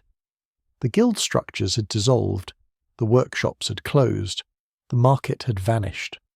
What had been a thriving art form, central to European cultural production for a millennium, was dead. The consequences rippled through art, religion, labour, and culture, losses and gains so entangled that even now, 5 centuries later, we struggle to assess the full impact of what changed when manuscript illumination fell and printing rose to replace it. The death of manuscript illumination as living practice paradoxically ensured its influence on everything that came after, because the transformation it represented, from unique handmade objects to mechanically reproduced copies, prefigured the industrial transformation of human making itself. Every debate about craftsmanship versus efficiency, quality versus quantity, artistic vision versus market forces, these all echo the transition from manuscript to print. The illuminated manuscript became a symbol, a reference point for arguments about what we gain and lose when we exchange the handmade for the mass-produced. The most obvious impact was on literacy and learning.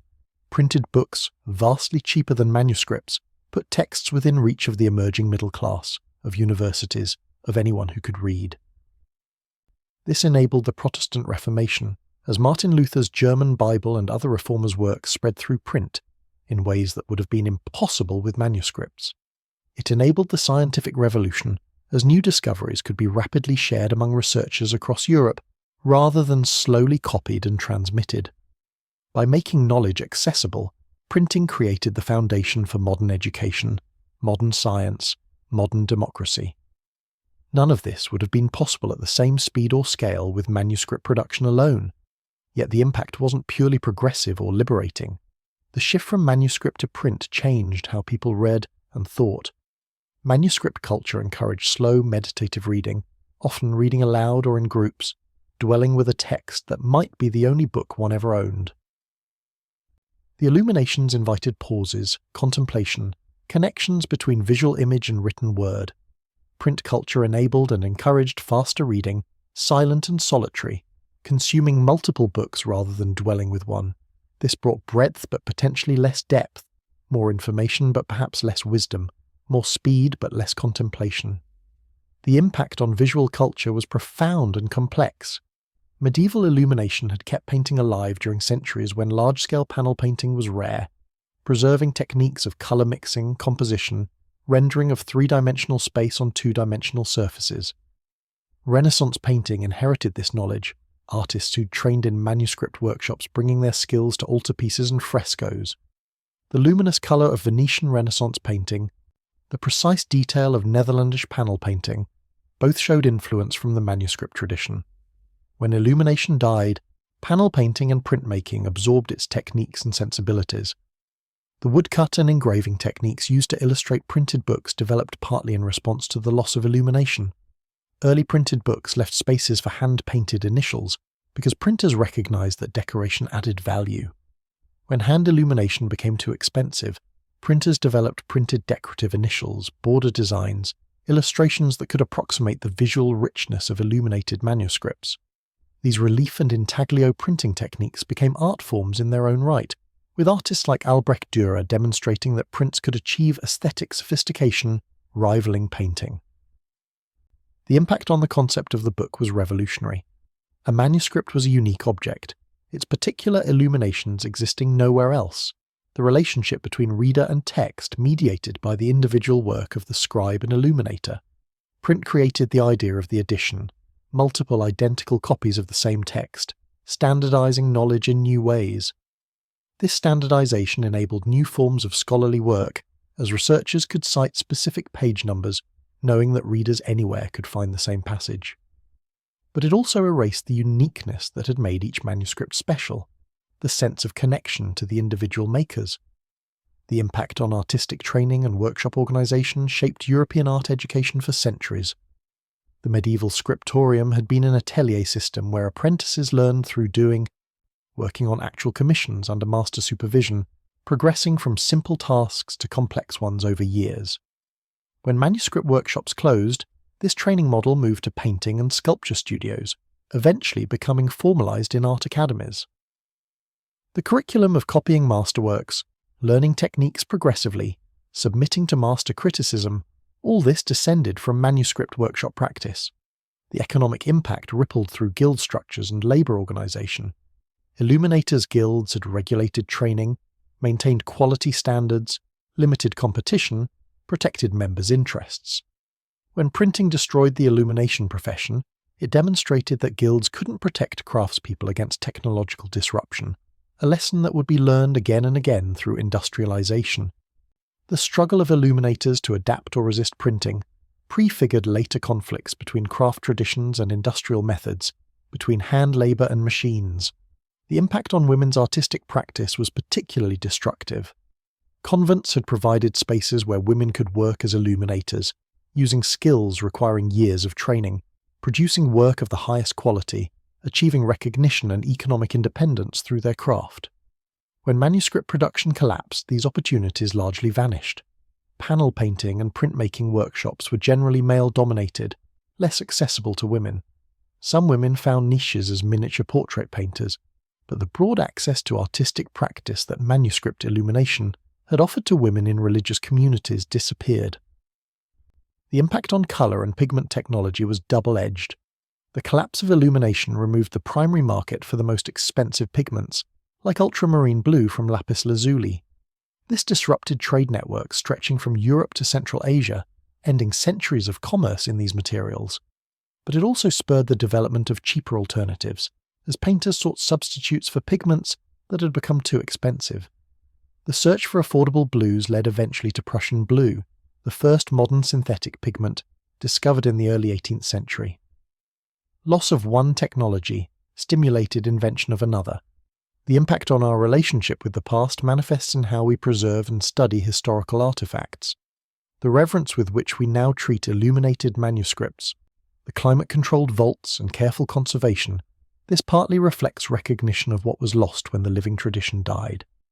We preserve these objects not just as historical documents, but as evidence of human achievement, of what's possible when skill, patience, materials, and artistic vision align. They remind us that progress isn't linear, that past ages achieved things we still struggle to replicate. The philosophical impact persists in debates about technology and human values. Every new technology that threatens to replace human skill, from photography's impact on portrait painting to artificial intelligence's potential impact on creative work, echoes the transition from manuscript to print. The questions remain constant. What do we lose when machines replace handwork? Can efficiency justify the death of traditional skills? Who decides which traditions are worth preserving? The illuminated manuscript provides historical evidence that technological progress brings real gains but also real losses, that the answer isn't simple rejection or uncritical embrace. The impact on religious practice and spirituality continues through Christian liturgy, that still uses books, though now printed, and through the persistence of visual beauty as a path to the sacred. The idea that making something beautiful for God is itself a form of worship, that art and devotion can merge, this remains alive in Christian tradition partly because illuminated manuscripts demonstrated it so powerfully. The manuscripts in their survival continue to witness that beauty can serve sacred purpose, that making can be praying. The deepest impact might be on how we understand human making and meaning. The illuminated manuscript represents a moment in history when utility and beauty weren't separated, when the functional object, the book, could also be the artistic object, the illumination without contradiction. When making something meant doing it as well as possible, not as quickly or cheaply as possible. When patience was virtue and speed wasn't automatically progress. These values didn't die with manuscript illumination, but they became harder to maintain, harder to defend, harder to practice in a world increasingly organized around efficiency and mass production. The manuscripts remain as evidence that another way existed, another set of priorities, another relationship between makers and making that still has something to teach us. Behind every illuminated manuscript stood a person, or persons whose names we mostly don't know, whose faces we've never seen, whose lives remain mysterious except for what we can infer from the work they left behind. These were people who rose before dawn in cold monasteries, who spent hours grinding minerals to powder, who ruined their eyesight painting details barely visible to the naked eye, who created beauty that would outlast empires and still glow with colour after their bones had long since turned to dust. Understanding the human element in manuscript illumination means imagining these lives, filling the historical silence with educated speculation grounded in what evidence survives. A young person entering an illuminator's workshop or monastery scriptorium, perhaps at age 12 or 13, faced years of training before being trusted with actual illumination work. The first tasks were menial, cleaning brushes, grinding pigments, preparing parchment, mixing inks. This wasn't wasted time but essential learning, understanding materials through handling them, developing the physical feel for proper consistency and quality. A pigment ground too coarse wouldn't apply smoothly. Parchment prepared poorly wouldn't accept ink without bleeding. These lessons, learned through doing and occasional failure, built the foundation for later skill. The apprentice watched the master work, absorbed techniques through observation before attempting them. How to hold the brush for different strokes, how much paint to load, how to achieve even coverage or deliberate variation, when to work wet on wet and when to let layers dry. How to lay gold leaf without tearing it or letting breath disturb it, how to burnish it to perfect shine without wearing through to the base layer, how to mix colours to achieve particular hues, how to layer transparent pigments for luminous effects. All this was transmitted visually and kinesthetically, through demonstration and practice, with verbal instruction supplementing but not replacing hands-on learning. The scriptorium day followed monastic rhythm in religious houses, rising for pre-dawn prayers, working during daylight hours, breaking for communal meals and liturgy, resuming work until failing light made continuation impossible. Artificial light, candles, or oil lamps wasn't used for illumination work because it distorted colours and created fire risk near parchment. The working day therefore varied with seasons, longer in summer, shorter in winter. Northern Scriptoria faced particular challenges, their short winter days limiting productive hours when detailed work could be attempted. The physical demands were significant. Illuminators worked hunched over desks, maintaining the same posture for hours, leading to back and neck pain that worsened with age. The close focus required for detailed work strained eyes, and many illuminators experienced declining vision as they aged, eventually unable to do the finest work. A German manuscript from the 15th century includes a marginal complaint from an aging scribe whose hand trembled too much for accurate penwork. Some continued working on larger, less demanding projects. Others retired to other monastery duties or lived out their days in the community that had been their workshop. The materials themselves posed health hazards that illuminators accepted as part of their craft. Lead white, essential for certain colours and for mixing tints, was toxic, causing cumulative poisoning through skin absorption or breathing dust. Orpiment, a brilliant yellow made from arsenic sulfide, was deadly if ingested and dangerous even to handle. Verdigris, copper acetate used for green, could cause skin irritation and poisoning. Illuminators worked with these materials daily, probably experiencing chronic low-level poisoning that contributed to various ailments. The youngest apprentices, given the task of grinding pigments, faced particular exposure. The emotional life of illuminators remains largely inaccessible, but marginal notes and inscriptions offer glimpses. A 14th century English manuscript includes the comment, "Thank God it will soon be dark," suggesting a scribe weary of the day's labour. Another includes, "This parchment is hairy," complaining about poor quality material. These brief eruptions of personality, violations of the professional decorum expected in sacred books, remind us that these were real people with frustrations, tired backs, annoyance at bad materials, looking forward to rest and meals and the end of the working day. The Pride Illuminators took in their work shows through exceptional quality, through the extra effort on particularly important commissions, through the occasional self-portrait or signature that claimed recognition. An Italian illuminator named Cristoforo de Predis included his portrait in a decorated border of a 15th century manuscript, showing himself at work, brush in hand, asserting his identity and role as creator. Such signatures were rare but significant, moments when the anonymous craftsperson stepped forward to claim authorship and pride in achievement. The relationships between illuminators within workshops shaped daily experience in ways we can barely reconstruct. Senior masters and junior apprentices, the teaching relationship formal and hierarchical. Fellow journeymen, perhaps competitive or supportive or both. The collaboration required when multiple hands worked on a single manuscript, each respecting the other's contribution, maintaining consistency in style and quality. These working relationships, the social world of the Scriptoria, mattered immensely to the people living them, but left few traces in the historical record.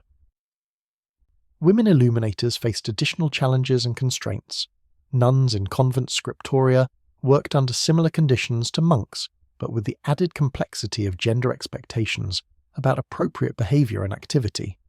Lay women illuminators in commercial workshops, like Jeanne de Montbaston in Paris, navigated a male-dominated professional world, needing to establish credibility and skill in contexts that might default to underestimating them. The fact that many succeeded, that their work equalled or exceeded their male contemporaries, speaks to determination and ability that overcame systemic obstacles. The economic reality for most illuminators was modest security rather than wealth. Monastic illuminators received no personal income but had their needs provided by the community, a form of security that meant never worrying about food or shelter, but also never accumulating personal wealth. Commercial illuminators earned wages or worked on commission, with income varying based on skill, reputation, and market demand. The most talented might prosper, but most lived comfortably without luxury, their skilled labour valued but not extravagantly compensated. The spiritual dimension of the work mattered enormously to many illuminators, particularly those in religious communities. Creating beautiful books for liturgical use was understood as service to God, as making prayer visible, as participating in the divine beauty. The tedious labour of grinding pigments, the eye strain of painting tiny details, the years required to complete a single manuscript, all this made sense within a framework of spiritual devotion. The work was offering, the patience was discipline, the beauty created was glory given to God. This understanding gave meaning to labour that might otherwise have seemed merely difficult. The forgotten voices of illuminators speak through their work in ways we can read if we attend closely. The choice of particular flowers for a marginal decoration might reflect what the illuminator saw while walking in the monastery garden.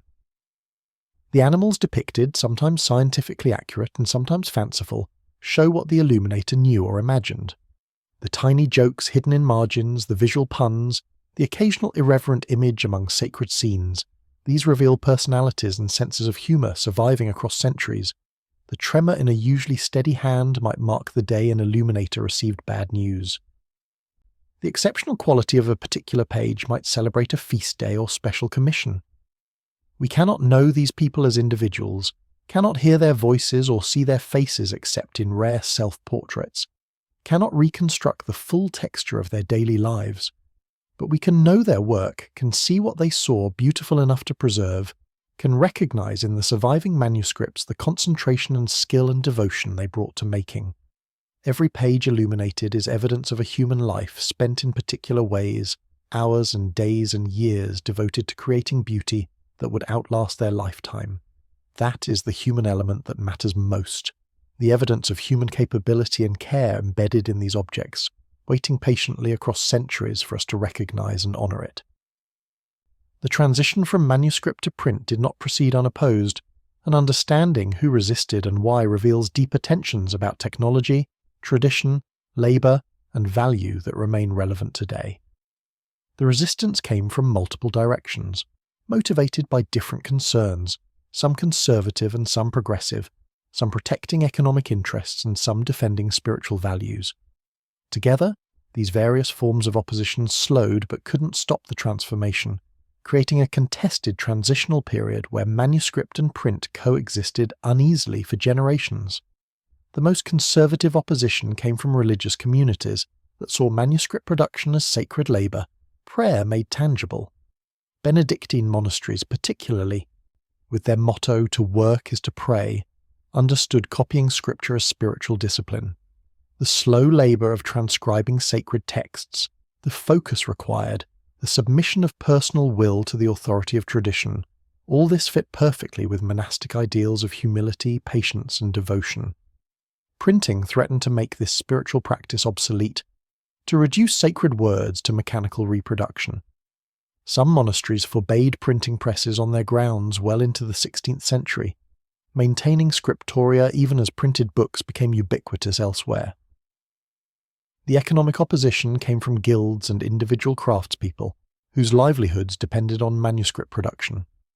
Scribes' guilds in university towns like Paris and Oxford petitioned civil authorities to restrict printing, arguing that it would throw skilled craftsmen into poverty. Illuminators' guilds made similar arguments, sometimes successfully obtaining temporary protections or regulations that gave them preference for certain types of commissions. These weren't merely selfish attempts to preserve privilege, but legitimate concerns about technological unemployment, about what happens to skilled workers when their skills become obsolete through no fault of their own. Wealthy patrons who commissioned manuscripts formed another source of resistance, though their motives were more about status than economics or spirituality. A beautifully illuminated manuscript demonstrated wealth, taste, and cultural refinement in ways a printed book, no matter how well made, could not. The uniqueness of the manuscript break. The fact that no one else could own exactly the same object had social value in aristocratic circles where distinction and exclusivity mattered. Commissioning manuscripts continued among the very wealthy long after printing had made it economically irrational, as conspicuous consumption and demonstration of refined sensibility. Aesthetic opposition came from those who genuinely valued the artistic qualities of illuminated manuscripts and saw printing as producing inferior objects.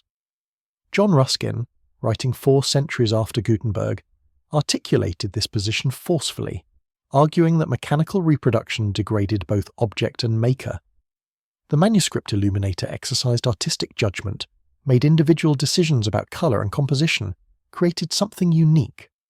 The printer merely reproduced, eliminating individual creativity in favour of standardization.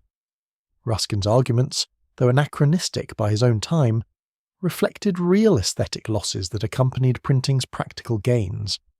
Scholarly resistance emerged from those concerned about textual accuracy. Manuscripts copied by hand inevitably contained copying errors that accumulated through successive generations of transmission. But manuscripts could also be corrected, annotated, compared against other versions.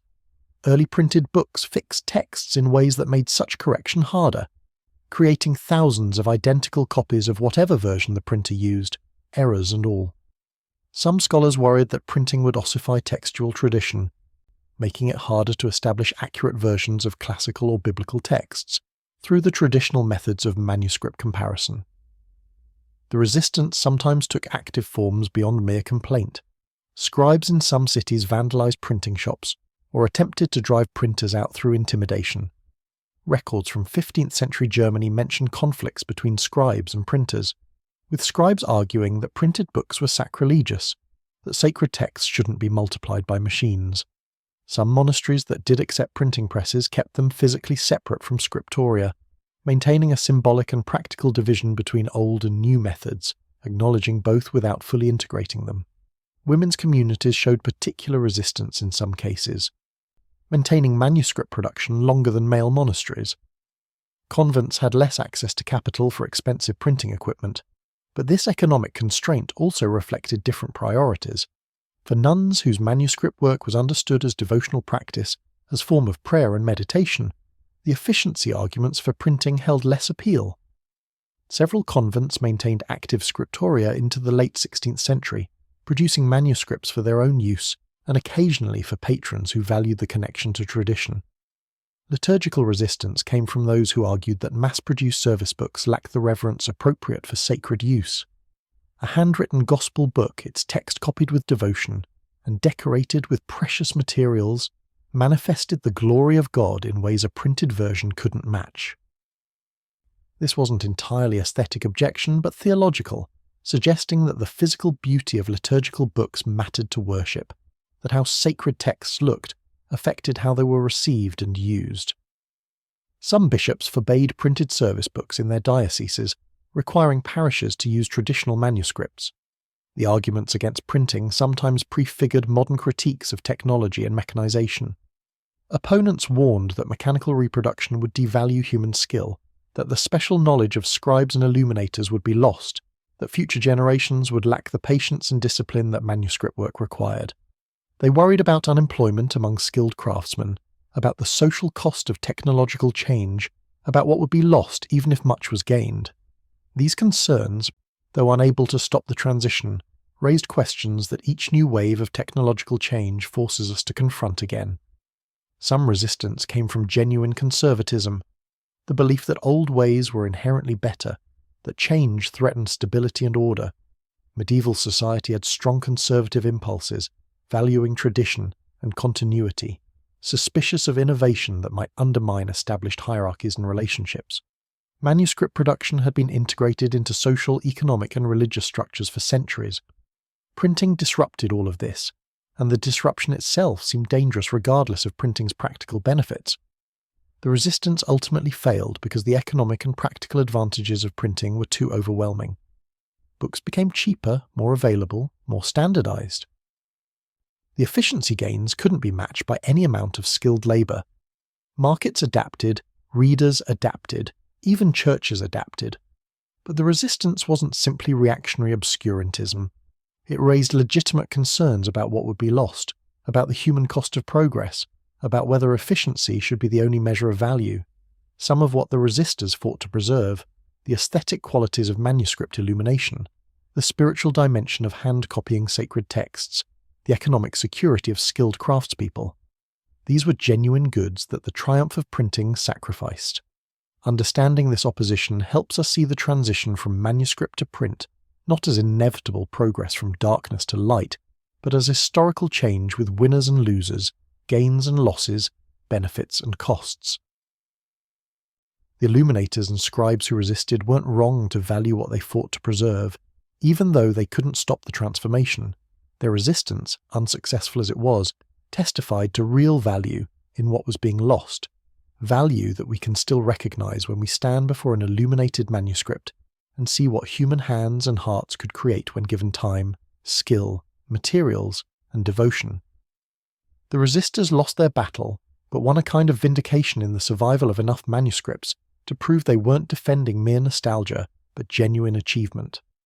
The revival of interest in medieval manuscript illumination began in the 19th century, part of the broader medieval revival that transformed European and American culture. After centuries of neglect or active disdain for the Middle Ages, artists, writers, architects, and scholars began looking backward with new appreciation, finding in medieval culture alternatives to industrial modernity's perceived spiritual emptiness and aesthetic ugliness. The illuminated manuscript became a symbol in this revival, evidence that the Middle Ages had achieved beauty and sophistication that the modern age, for all its technical progress, couldn't duplicate.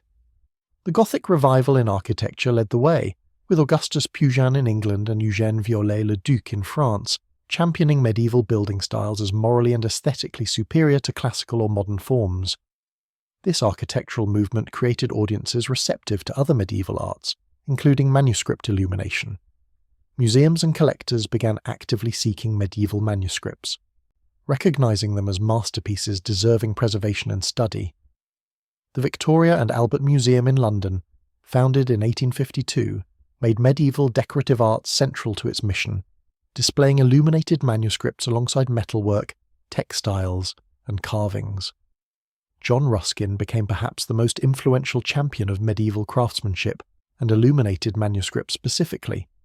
His writings combined aesthetic appreciation with moral and social criticism, arguing that medieval art represented a unity of hand, heart, and mind that industrialization had destroyed. Ruskin spent hours examining illuminated manuscripts, analyzing their techniques, describing their beauty in prose that made readers see these objects with new eyes.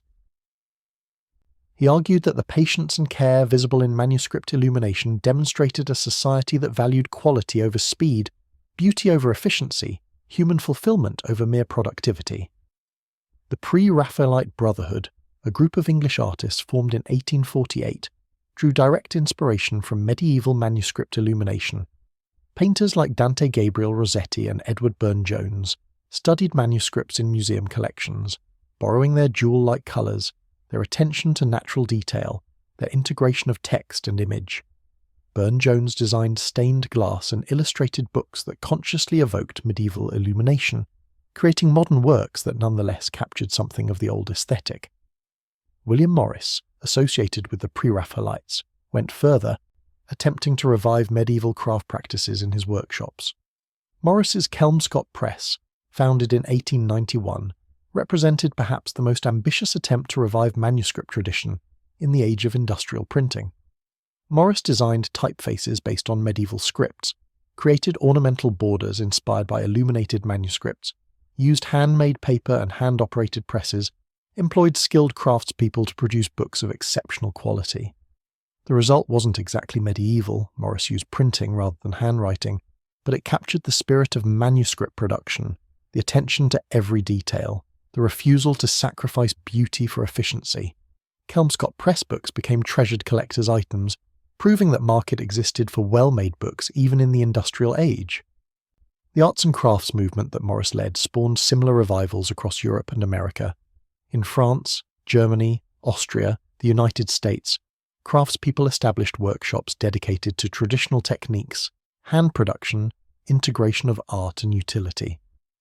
Some of these workshops explicitly studied medieval manuscripts, attempting to recreate their techniques.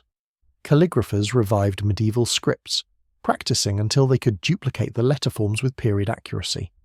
Illuminators experimented with period pigments and gold leaf application, learning through trial and error what medieval recipe books described imperfectly. The early 20th century brought more scientific approaches to revival. Scholars began systematic technical analysis of manuscripts, trying to understand not just what they looked like, but how they'd been made. Edward Johnston's work on calligraphy, published in 1906, provided detailed technical instruction based on analysis of medieval manuscripts, making historical scripts accessible to modern practitioners. His students included Eric Gill and other influential calligraphers who spread knowledge of traditional letter forms through teaching and writing, creating a revival of formal writing that continues today. Museums began offering classes in manuscript techniques, teaching interested students how to prepare parchment, mix period pigments, apply gold leaf. The Victoria and Albert Museum's metalwork department taught medieval enamelling techniques. The British Museum offered courses in illumination. These weren't vocational programs preparing students for professional work. Manuscript illumination couldn't support professional practitioners anymore, but they preserved and transmitted technical knowledge that might otherwise have been completely lost. Students learned what medieval apprentices had learned: the feel of properly ground pigment, the technique of laying gold, the patience required for detailed work. The awakening spread beyond specialist practitioners to popular culture. Illuminated manuscripts appeared in exhibitions, in illustrated books about medieval art, in reproductions that brought their beauty to wider audiences. The Book of Kells, displayed at Trinity College Dublin, became a tourist attraction, visitors lining up to see its pages. Medieval-style lettering appeared in advertising, in book covers, and graphic design. The aesthetic of illumination, its decorative richness and integration of word and image, influenced Art Nouveau and later design movements. Academic scholarship on manuscript illumination developed into a serious discipline with its own methodologies and debates. Art historians specialized in medieval manuscripts, cataloging collections, analyzing styles, tracing influences, documenting the history of Scriptoria and Illuminators. The publication of facsimile editions, high-quality reproductions of important manuscripts, made them accessible to scholars worldwide. Research libraries built manuscript collections, recognizing these objects as primary sources for understanding medieval culture, not just as art objects but as historical documents. The revival had limits and contradictions. Even the most dedicated revivalists couldn't fully recreate medieval conditions and consciousness. Morris's workshop existed in industrial England, serving an elite market of collectors and aesthetes, not embedded in the religious and economic structures that had sustained medieval Scriptoria. Modern calligraphers and illuminators, however skilled, worked as individuals or in small studios, not in the large collaborative Scriptoria that had produced the greatest medieval manuscripts. The social context couldn't be revived, only the techniques, yet the awakening achieved something valuable, the recognition that manuscript illumination represented human achievement worth remembering and, where possible, worth continuing. The manuscripts that had survived centuries of neglect or disdain were now treasured, studied, protected. The techniques that had nearly been lost were recovered, at least partially, through patient analysis and experimentation. A new generation learned to appreciate the aesthetic and spiritual values that manuscript illumination embodied, even if they couldn't fully return to the medieval worldview that had produced it. The cultural renaissance around manuscript illumination continues today in workshops teaching medieval techniques, in digital humanities, projects documenting manuscripts, in conservation science, preserving them for future generations. Contemporary calligraphers and book artists work in traditions descending directly from medieval Scriptoria, maintaining continuity across the centuries-long gap when the living tradition almost died. Museums continue displaying manuscripts, introducing new generations to their beauty. Each viewer who pauses before an illuminated page, marvelling at its colour and detail, participates in the awakening that began in the 19th century and continues still. The rediscovery of what medieval hands and hearts achieved when they transformed parchment and pigment into prayer and beauty. The deepest truth about manuscript illumination, the revelation that emerges from careful study and contemplation of these extraordinary objects, isn't primarily about artistic technique or historical development, or even the specific achievements of medieval civilization. The deepest truth is about the relationship between making and meaning, about how the act of creating beauty with devotion and skill can itself be a form of knowing, a way of understanding that transcends mere information and touches something fundamental about human purpose and fulfillment. Medieval illuminators didn't separate art from craft, beauty from utility, spiritual from material. An illuminated gospel book wasn't divided into the practical part, the text you could read, and the decorative part, the pretty pictures you could admire. The illumination was integral to the book's purpose, which was making the sacred word visible and beautiful, creating an object that manifested divine glory through human skill. The text and image worked together to create something greater than either could achieve alone, words that could be seen as beautiful objects, images that could be read as theological arguments. This integration of making and meaning contradicts modern assumptions about the relationship between form and content. We tend to think of decoration as optional, something added to functional objects if you have time and money, but not essential. Medieval illuminators understood decoration as essential, not added to the text, but revealing something about the text that words alone couldn't communicate.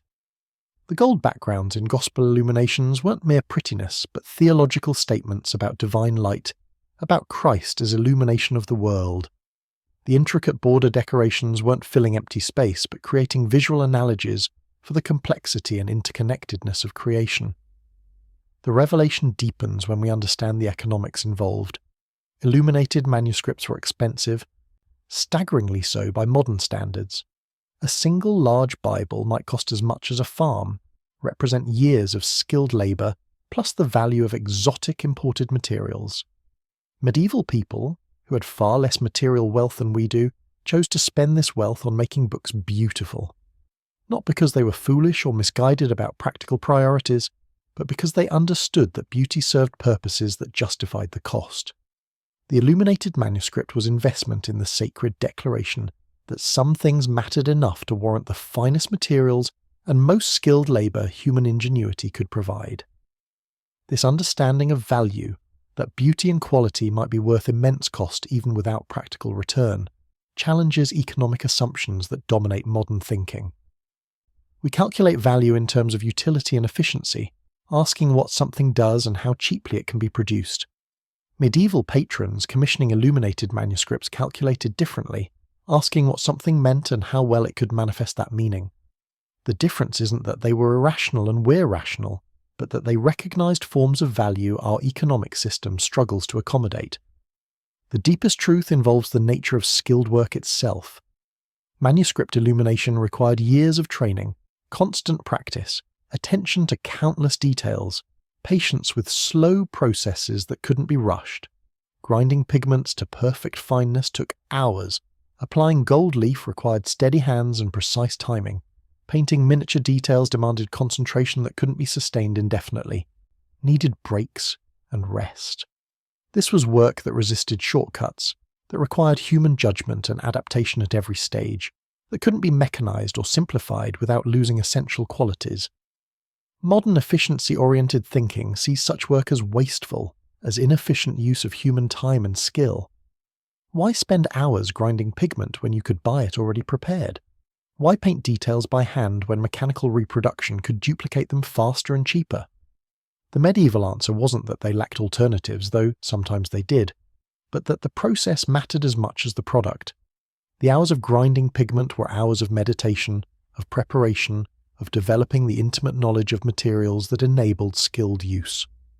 The hand-painted details manifested individual human attention and care in ways mechanical reproduction couldn't match. The revelation extends to understanding the relationship between maker and material. Modern manufacturing tends toward abstraction, workers assembling components they didn't make from materials they didn't prepare, following processes they didn't design, creating products whose use they might never see. Medieval illuminators knew their materials intimately, had often prepared them personally, understood their properties through years of handling. They selected the parchment, prepared the inks, ground the pigments, mixed the binding mediums.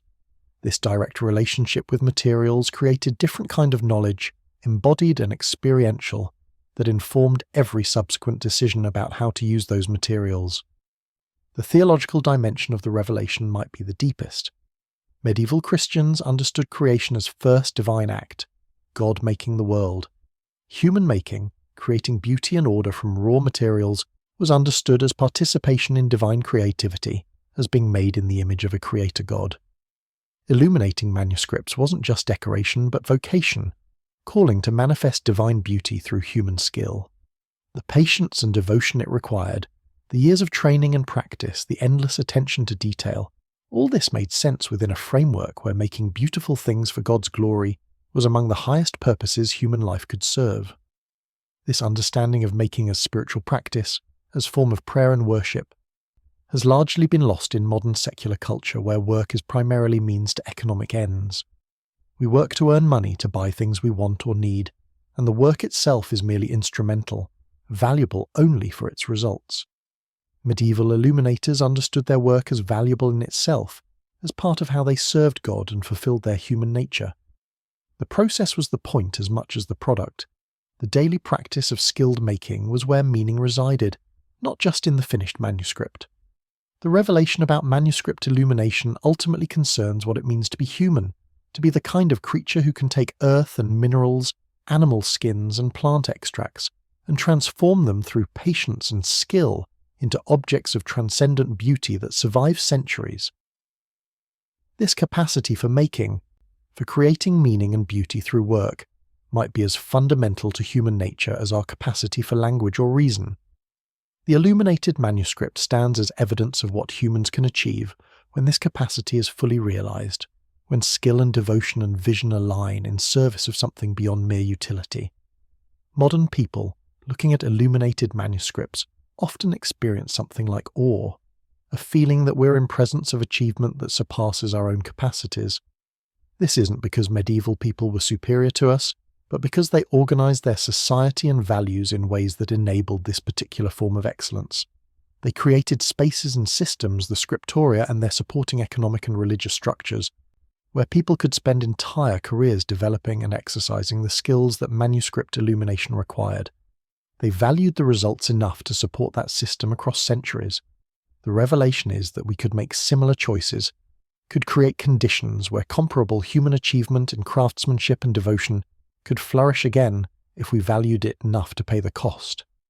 The deepest historical truth, then, is that the illuminated manuscript reveals possibilities for human work and human meaning that our own age has largely forgotten or abandoned.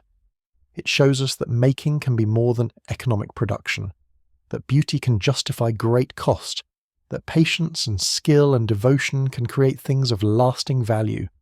It reminds us that we are creatures who need to make, who fulfill something essential in our nature through creating beauty, and that when we organize society around efficiency and productivity alone, we lose something precious. The manuscripts survive as evidence that another way existed and, perhaps, as invitation to imagine how it might exist again.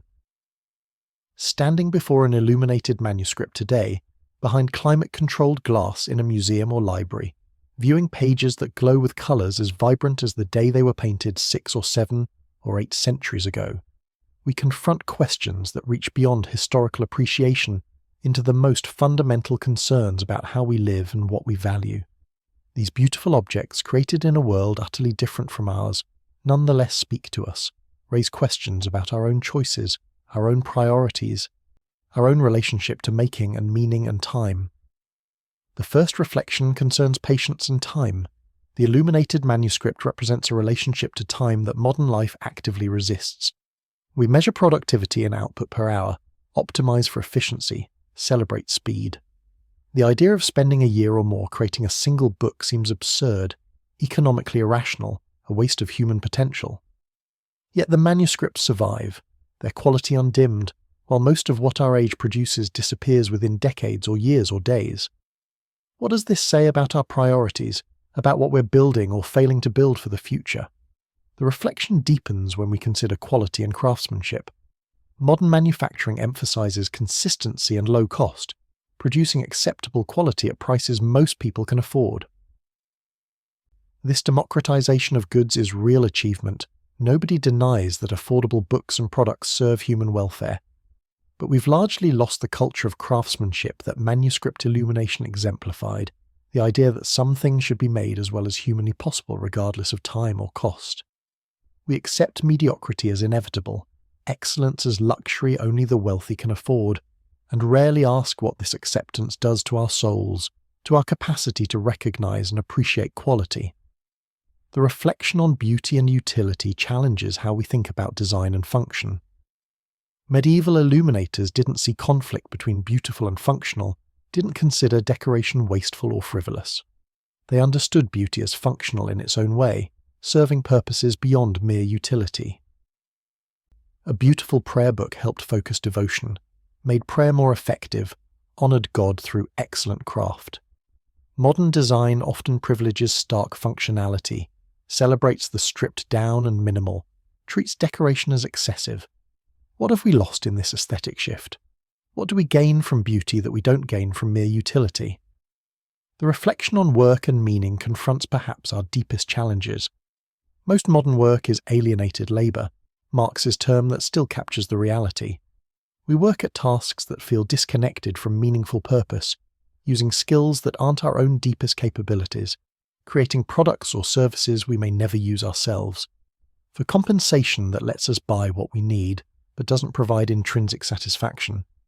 Medieval illuminators worked at the edge of their capabilities, constantly developing skill, creating objects they understood as meaningful, seeing their work as part of larger purpose.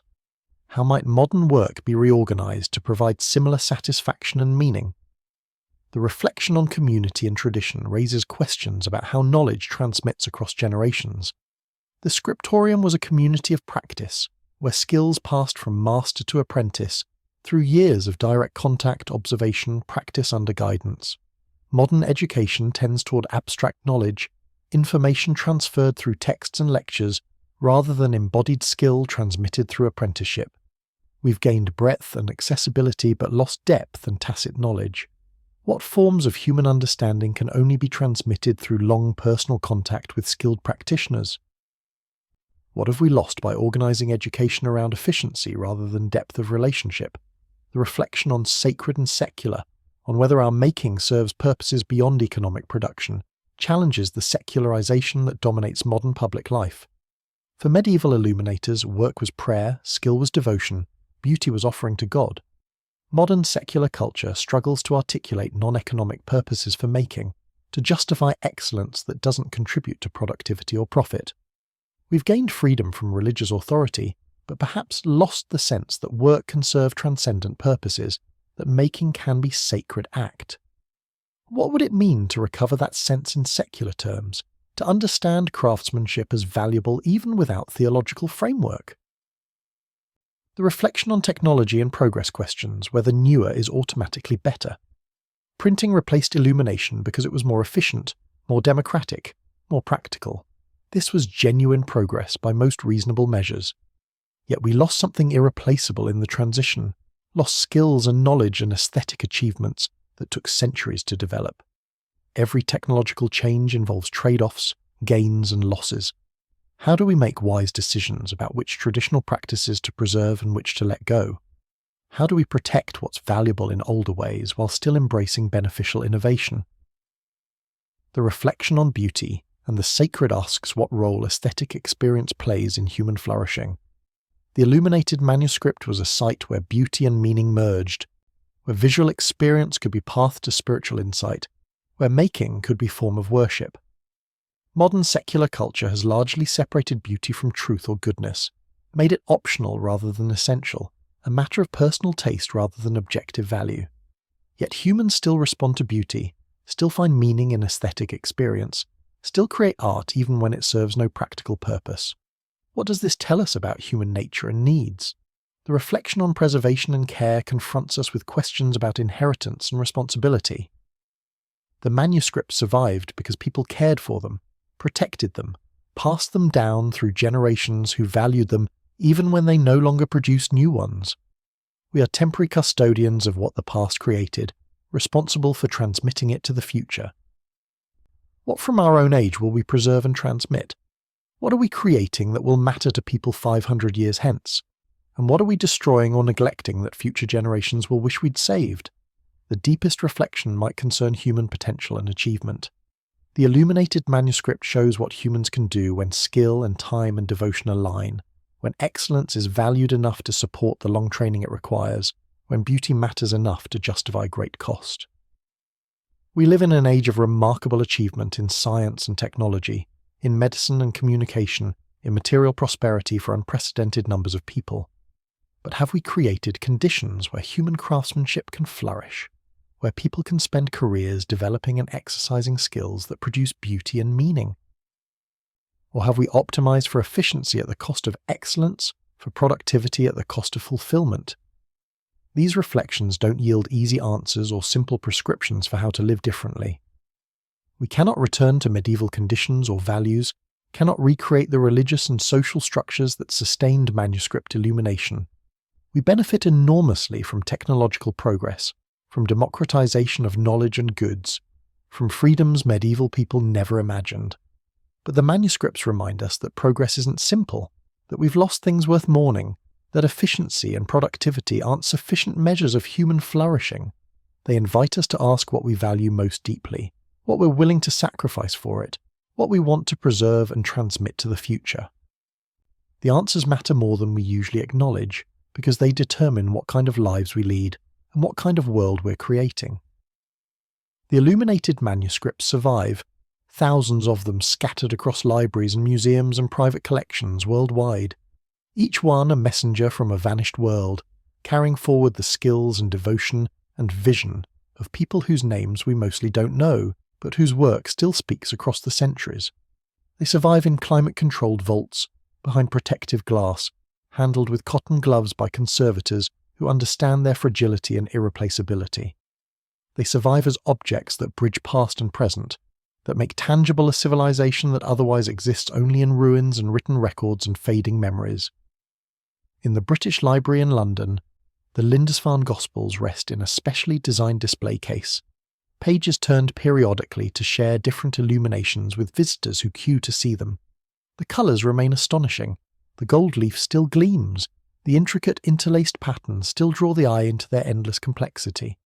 Visitors stand in silence, phones and cameras forbidden, just looking, experiencing what a Northumbrian monk created 1300 years ago, when England was divided kingdoms and Islam was spreading across continents, and China's Tang dynasty was approaching its height. The manuscript survived Viking raids, the dissolution of monasteries, centuries of neglect and appreciation, and now rests honoured and protected, teaching new generations what human patience and skill could achieve.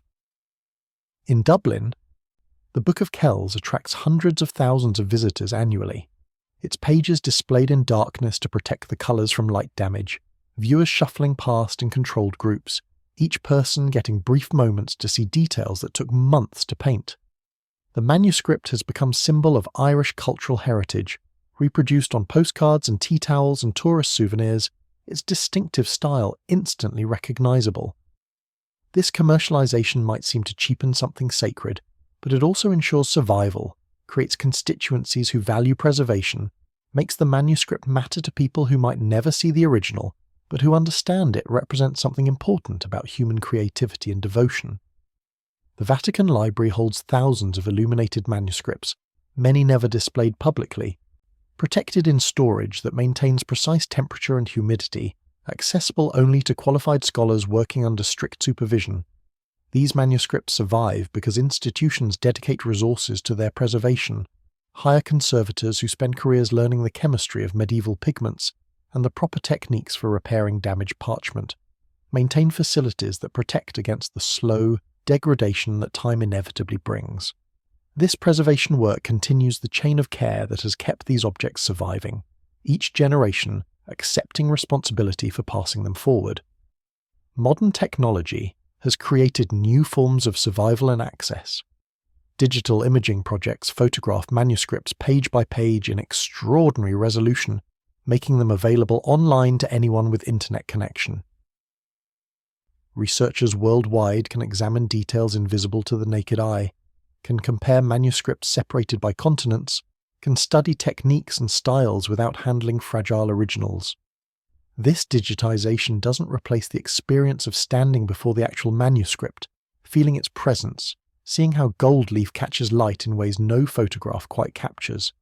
But it extends access, creates new possibilities for study and appreciation, ensures that even if originals were lost, we'd preserve detailed records of what they looked like. The legacy lives also in workshops and studios where contemporary calligraphers and illuminators practice techniques descended from medieval Scriptoria. These aren't historical reenactors, but working artists who've chosen to master traditional methods, to understand through doing what medieval illuminators knew. They grind their own pigments, prepare parchment, apply gold leaf with burnishes, learning through trial and error and study of period manuscripts what the old recipe books describe imperfectly. This living practice keeps the tradition alive in ways museums and libraries cannot, maintains embodied knowledge that might otherwise be lost. The legacy extends into unexpected places. Medieval manuscript design influences modern graphic arts. Type designers create digital fonts based on medieval scripts. Book artists incorporate illumination techniques into contemporary work. The aesthetic of the illuminated manuscript, its integration of text and image, its decorative richness, its attention to detail, these continue to inspire and influence. Contemporary Bibles and prayer books sometimes include illumination-style decorations connecting modern worship to ancient tradition. The wedding invitation with decorative borders, the certificate with ornamental text. These distant descendants of manuscript illumination carry forward something of its spirit into everyday life. The legacy lives in memory and imagination, in how we think about books and making and devotion. When we describe something as illuminating, meaning it brings light and understanding, we echo medieval understanding of what decoration did for sacred texts. When we treasure a well-made book, respond to quality in binding and paper and typography, we participate in values manuscript culture championed. When we take time to make something as well as we can, refusing to settle for good enough when excellence is possible, we honour the illuminators who refused shortcuts and accepted only their best work. The deepest legacy might be the manuscripts themselves as evidence, as proof that the so-called Dark Ages achieved things we still struggle to match, that human capability isn't simple story of progress from primitive past to advanced present. The colours that haven't faded in 800 years, created with hand-ground minerals and recipes passed down through generations. The gold leaf applied with such skill, it still gleams like new. The compositions that balance complexity and clarity, that guide the eye through intricate patterns toward essential truths. the patience and devotion that transformed animal skins and groundstones into objects of transcendent beauty. All this survives, accessible, visible, undeniable. As modern people, rushing through days filled with screens and notifications and competing demands, we can still pause before an illuminated manuscript and enter briefly the mindfulness it embodies. We can see what human hands achieved when given time and skill and purpose. We can imagine the illuminator, whose name we'll never know, bent over this page by candle or daylight, brush in hand, mixing just the right blue, applying it with practiced strokes, building up layers of colour and gold that would outlast empires. We can recognise across the centuries a kindred spirit, another human who cared about making something beautiful, who took pride in work done well, who believed that beauty mattered enough to justify years of patient labour. The legacy endures in stone and memory, in manuscripts protected and preserved, in techniques kept alive through practice, in values that still resonate even when we struggle to live by them. The medieval illuminators didn't create these manuscripts for us, created them for God and for the religious communities that commissioned them for purposes we can only partially share. But they did create them to last, used materials and techniques meant to survive, took care that what they made would endure, and it has endured, carries forward their achievement and their vision, their skills and their devotion, across centuries that tried to forget but couldn't quite erase what had been so beautifully made. We are the inheritors of this legacy, whether we know it or not, whether we value it or ignore it. The choice remains ours about what to do with this inheritance. Whether to preserve and honour it, whether to learn from it, whether to let it teach us about patience and skill and beauty and devotion. The manuscripts will survive, probably, protected in their climate-controlled vaults, waiting patiently as they've waited for centuries, glowing with undimmed colour, ready to illuminate anyone who pauses long enough to really see, to wonder, to recognise in these ancient pages something essential about what it means to be human, to make, to care about beauty, to create things that might outlast our brief moment in time and speak to generations.